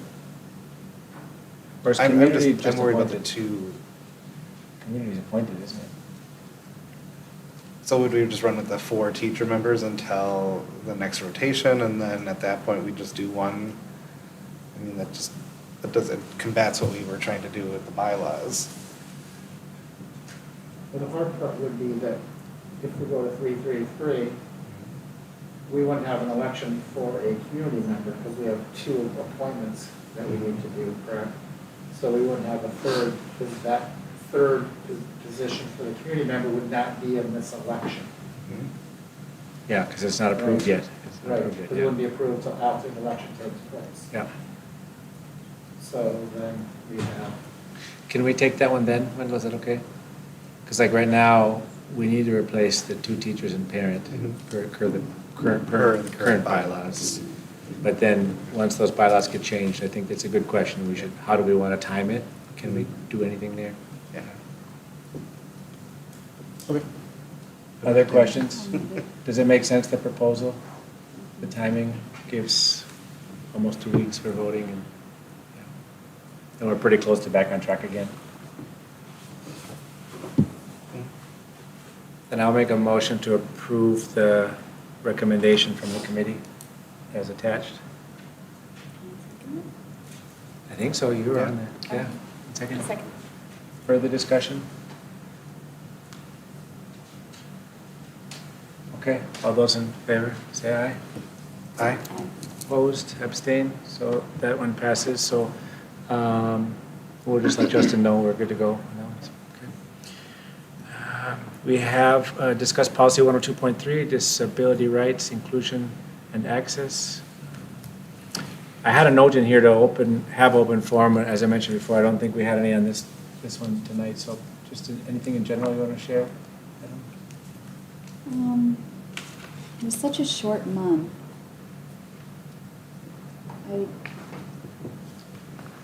What do we think of it? The committee was small when it met last week.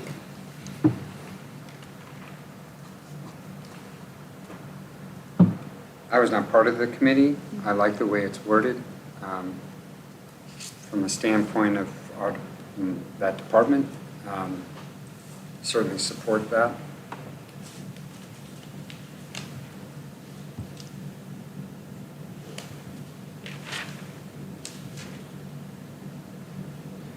You know, some of the feedback we received was how it's redundant with other policies. I appreciate at the bottom that you put what those policies are.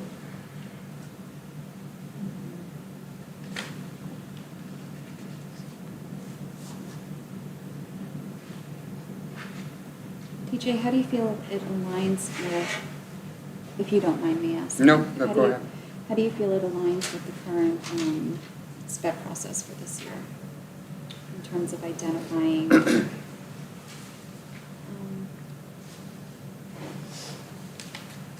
identifying need? Yeah, I think we've done a great deal of great work over the last couple of years in terms of supporting all students, but specifically students with special needs.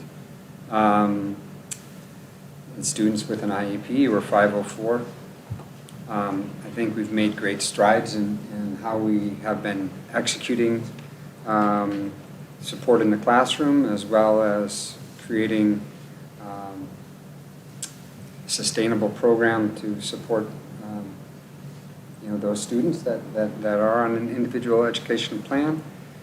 I can't speak to specifics, but I can speak in generalities. And a student that has an individual education plan, that's an individual education plan. It's designed by a team of caring individuals, both parents as well as staff, as well as the student themselves.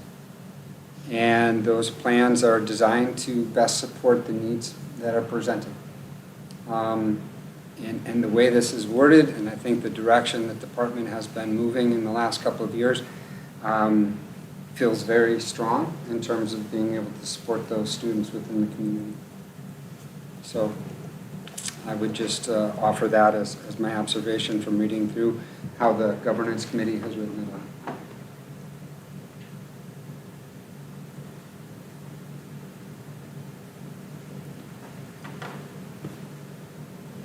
I'd like to know how you all feel about emergently passing this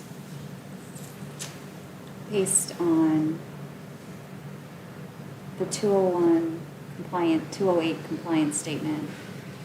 This diversity group, this group of stakeholders in this protected class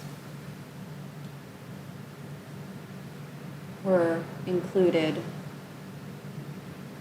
heavily in the improvement plan.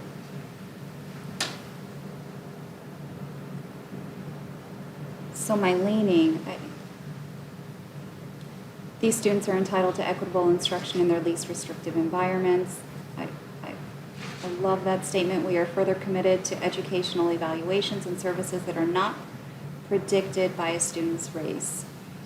So, we can emergently pass policy to try to swiftly stop egregious harm that might be occurring. But why would we not want to advance these words like right now and put this in place? I know we have a robust, the reason why I ask is because we have a robust SPED department now. I mean, we currently have the same number of staff that we had last year, and we will probably add within a week to that. So,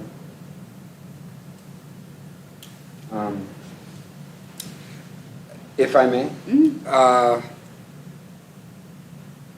I follow the logic and the timing of making it something that we are urgently passing, emergently passing. Mm-hmm. I also feel that there are a lot of stakeholders, and I don't want to feel as if we're leaving something off. I've read through it a number of times. I've had other discussions. I feel very strongly that it's there.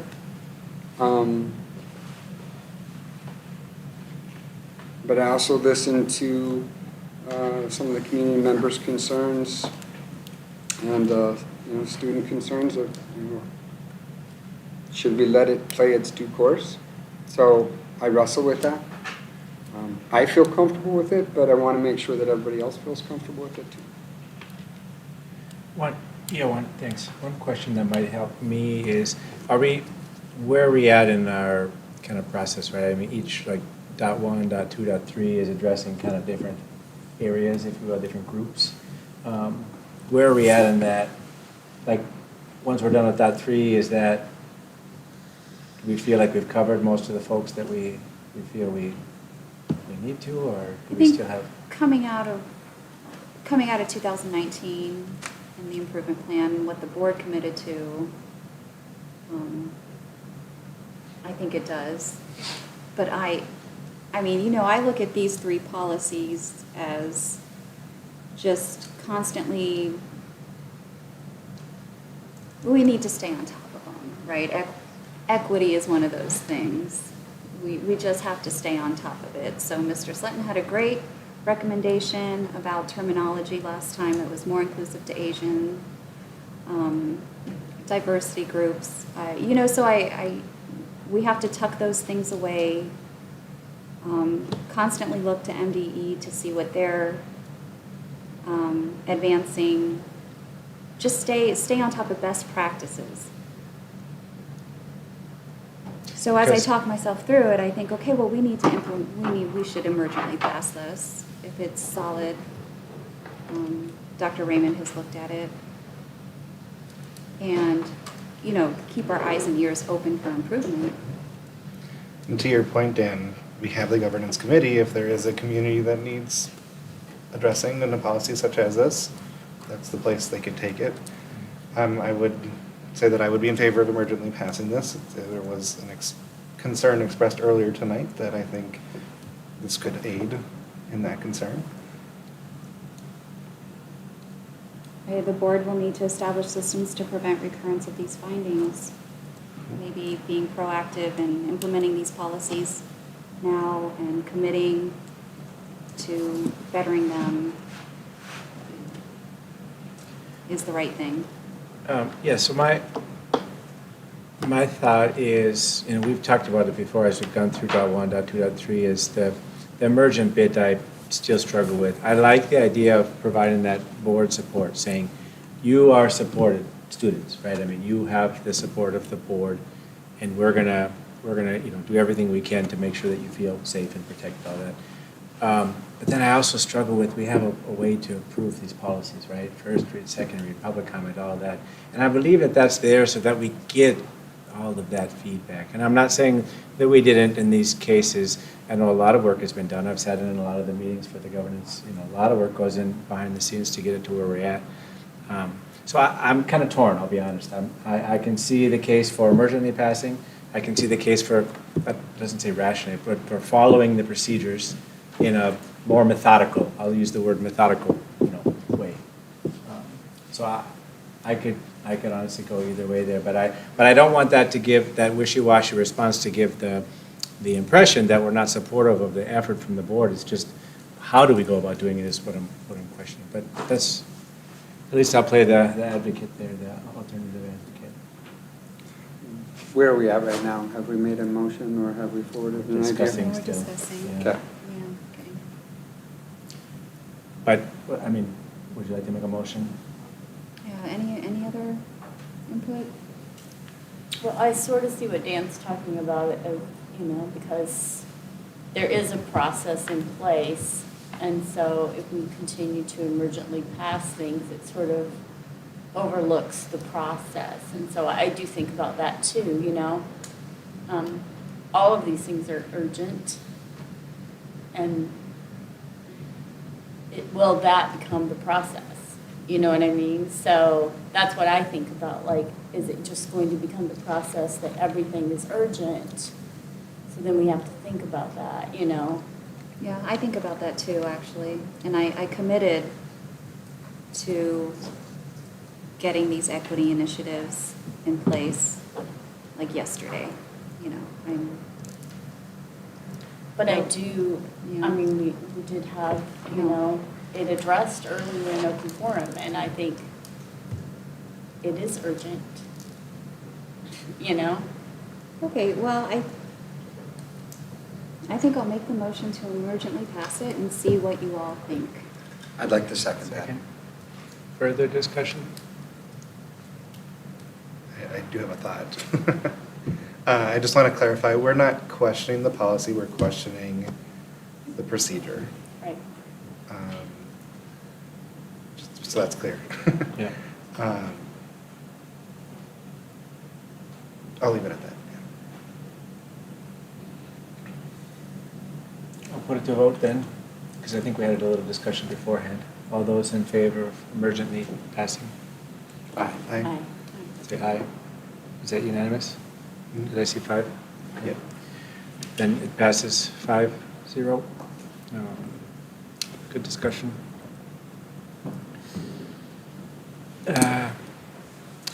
Lost my track here. Enrollment numbers?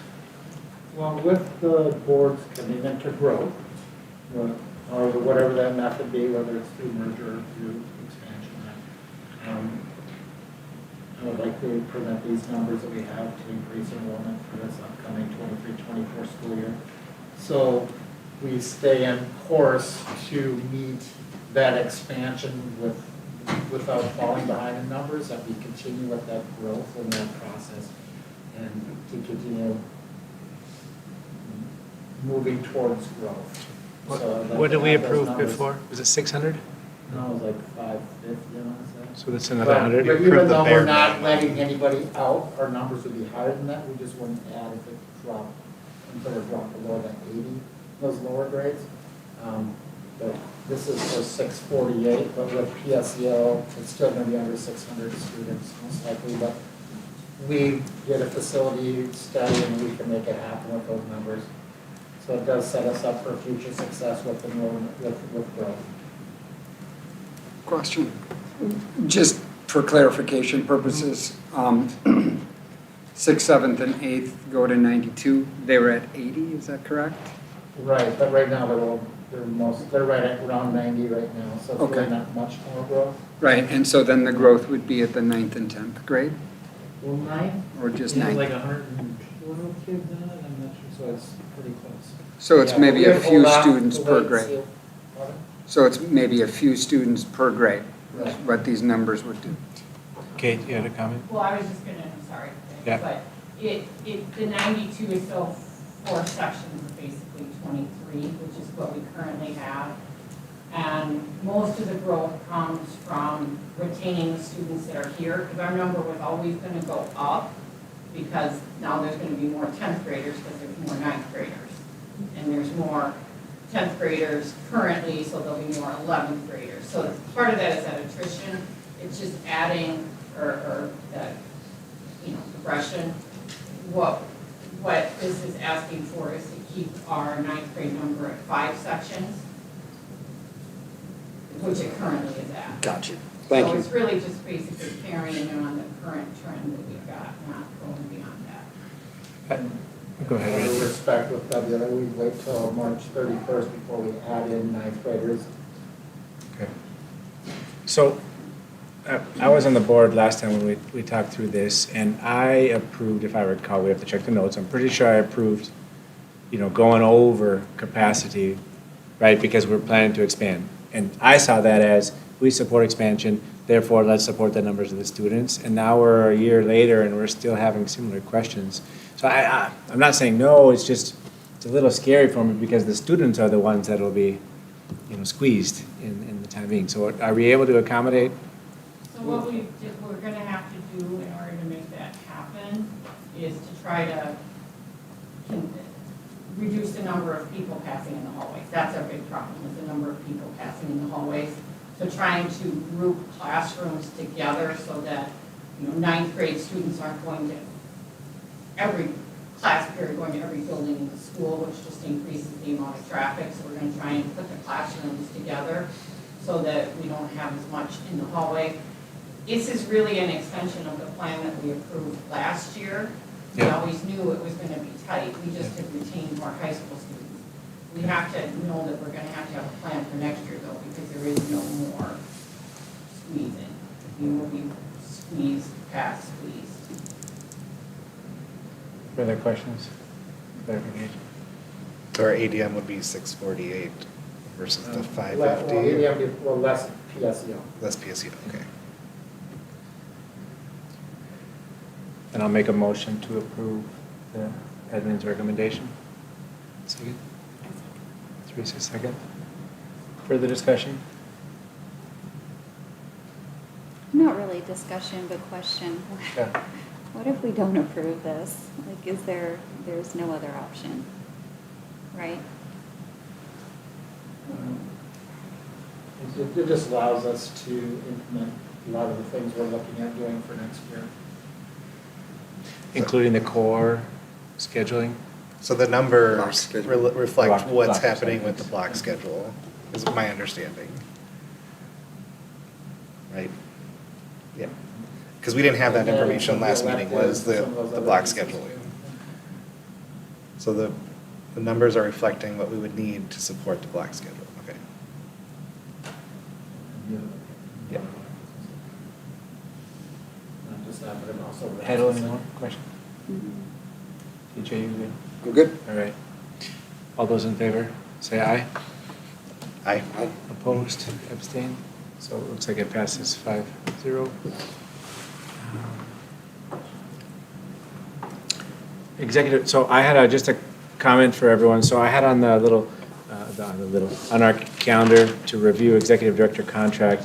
What I'm proposing tonight is just that I think we approve in May the staff. So I'm proposing that we have a closed session. I guess that would be probably in April sometime. We'll have to figure it out. But basically that we have a closed session where we just draft a contract proposal for our executive director, Mr. Vetch, who's responsible. We're responsible for his contract. So what does that want to look like? I'm suggesting we do that in a closed section. We just review that, and then the proposal will have to be public because you're a public employee.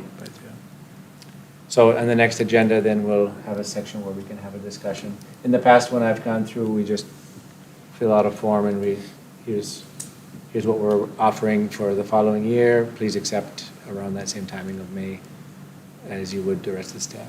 Does that make sense? So would the process be similar to his mid-year review, or? It's a form, and I don't have it, and I probably Yeah. could get it, but it's probably up to us. But I can look at old ones, basically saying, here's your current salary, here's what the board is recommending for next year. Would you sign and accept working for us again next year? That sort of thing. So it's just to look at his contract? It's not a performance review so much, but I think the reason what I'm I'm wondering. suggesting potentially closed is because it's kind of part of that discussion is the performance would be what do we want to pay? Yeah. Okay.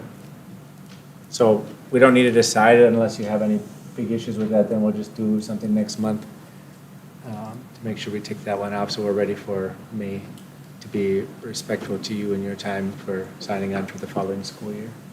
So is there an end-of-the-year formal review? So we do need we also need a end-of-the-year review, which we could also quickly talk about. It's kind of related to this, but I mean, just like we did the mid-year review, there should be a final one too.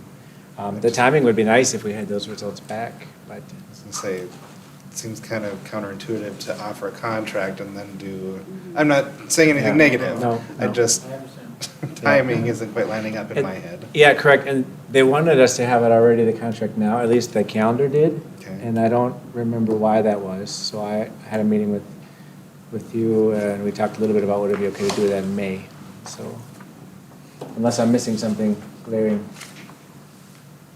Then, we had a mid-year review, so it looks like the mid-year review would have been enough to inform it in the past as to whether or not we draft the contract. I guess technically we're always at will, right? Okay, any questions on that? Otherwise, we'll need to cover that next month. I was gonna say at our next month, can we outline Yeah. what that process Yeah. really looks like, so we Sure. have that? Yeah, and I can find the document. Okay, we're running out of time, I'm told. But I think we're getting close. April board meeting, so sadly, I'm normally able to help with my travel schedule, but I'm failing as of late. I'm gonna miss the April board meeting as it's currently scheduled. So I just want to let you guys know, I could make an April 10th, but otherwise, I'm kind of out of pocket. So we will really need to make sure that everyone can make it. Are you guys also able to make the April 17th meeting as far as you know? And we need to check with Maggie too, but we need to.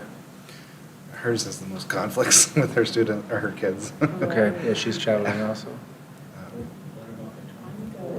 Also traveling, and the time zone's off. Otherwise, I'd try to do a remote call-in. April 17th, or, no, what day were you saying, sorry? The 17th is currently scheduled for, and I'm just letting you guys know that I'm gonna be traveling. My concern with the 10th is that there were so many short notices, and with Finance Committee, we have to, if we need the report for the meeting, it has to be at least the 7th full week. I'm also okay to help with the agenda, do all the normal stuff, I just won't be able to make the actual meeting. So if you guys are okay with that, you want to keep it? You don't have to decide tonight till we can, I just want to let you know. Maggie would chair. Yeah, and she is always on our meetings, our debrief meetings, so I can make sure she has access. Maybe this month we can give her access to do the agenda, like write access to it. So, okay, then we had universal lunches, the added item 15J. So, and I'm gonna say, I'm willing to discuss this in next month's meeting, but since it was just approved, I think it's something that needs to come to the table. We had a meeting today with Dustin, and they're looking into it right now, because they don't know, there's some questions about that, is like, are they just gonna, they're saying it's free, but what does that mean? Are they gonna give so much allocation per lunch? And how much is, the vendor's gonna charge you, so we still have lots of questions. So they're looking into it, and they're gonna get us more information as they find out, because it's something very new. Yeah. So they're That's looking into it, great. because they don't even have the answers as far as what is that gonna look like? Mhm. And what would that mean for us? So we'll have more information. So as soon as you find to out. the next board meeting. Yeah. Okay, great. Or the finance meeting. I was wondering if I can make a motion to reconsider something that we've already decided or amended on the consent agenda with the bylaws. I just want to be real clear how we're going to. I was going to talk about it in the future items. Would that work? Is that okay? Yeah. But the only reason, so just real quick, if we can move to that one. So for April, we have our 23-24 budget. We had it on the list, but we didn't quite get it ready. The calendar. The calendar was on the calendar? And the budget will be there too. Okay. Oh, yeah, the calendar. Yeah, so the calendar is. In here too, the 23-24 calendar. Yep, so the calendar and the budget for next month. Strategic plan review, so it'd be nice if we could, I have listed as workshop potential. Maybe we could spend some time going over what did we do last year, what did we say we were gonna do.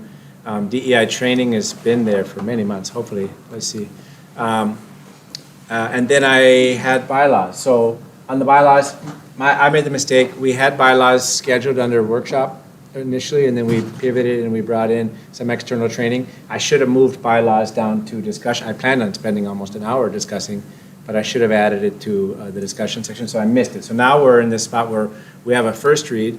What I will say on behalf of Heddle, a ton of work has gone into preparing that bylaw to where it's at, right, revisions and whatnot. So some of them are, or all of it needs board feedback, but some of them are questions or recommendations, Heddle, that the governance committee is making and the board needs to respond to, right? So I like the makeup of the board and different things. How do we remove board members? There's some things that have been changed and are proposed that need to have feedback. So Hedda, what do you think? Sorry for putting us in this weird spot, but what's a good way to move forward? Oh, well, I'm just greedy for the feedback so that we can stay on track, and at the next governance committee meeting, we can start working in those changes. So that's why I thought of, because I saw it on the consent agenda, but I did not scroll down, and I failed to recognize that it wasn't in the discussion section.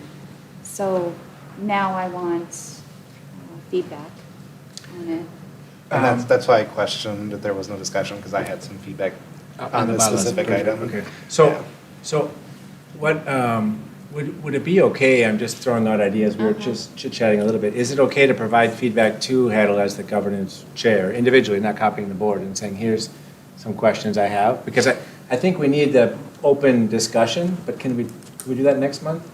Could you still get your feedback? but So we can people email me or even us, email the entire governance committee? They can't do that because that's just me. Not the whole board, but right now it's you and me are the only board members on the, so that would be okay, but I'm okay also if you just funnel it all through Heddle.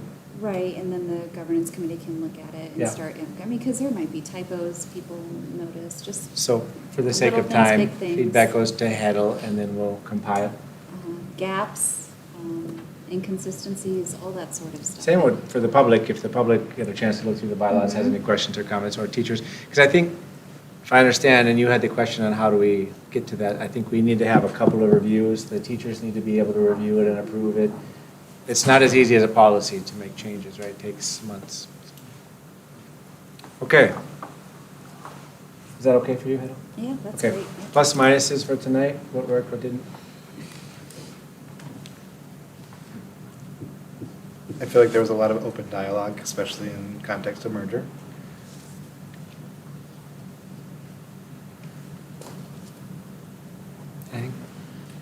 I feel like, I don't know, just today's vibe was different from other board meetings in that like today I felt like the board was more productive and like there was a higher level of like comfort. So. Okay, good. Anyone, anything else? Yeah. Joe. I think that, I think that we were productive in the sense, but I also feel like we also did lack some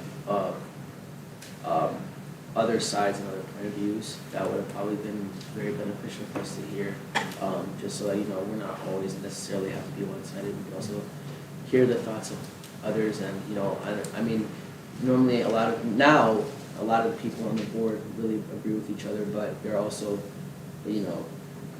people who had other opinions, and some of that, like, is kind of in the open forum right now. So I do think we were productive, but I do think that we also did lack some, just other sides of positioning. Like, I do like that we were much open. To that, I'd like to say thank you to Liz for coming in and taking the time to be here. Yeah, thank you. That was going to be my comment. I thought that was, I thought that it clearly put a lot of time. Is Liz today? Yeah, okay. Put a lot of time into preparing for us as a board and helping us grow, so that was very much appreciated. So I'm going to make a motion to adjourn at 9:10 tonight. Seconded. By DJ. Further discussion? All those in favor, say aye. Aye. Motion carries 5-0. Thanks, everyone, and for those of you watching remotely.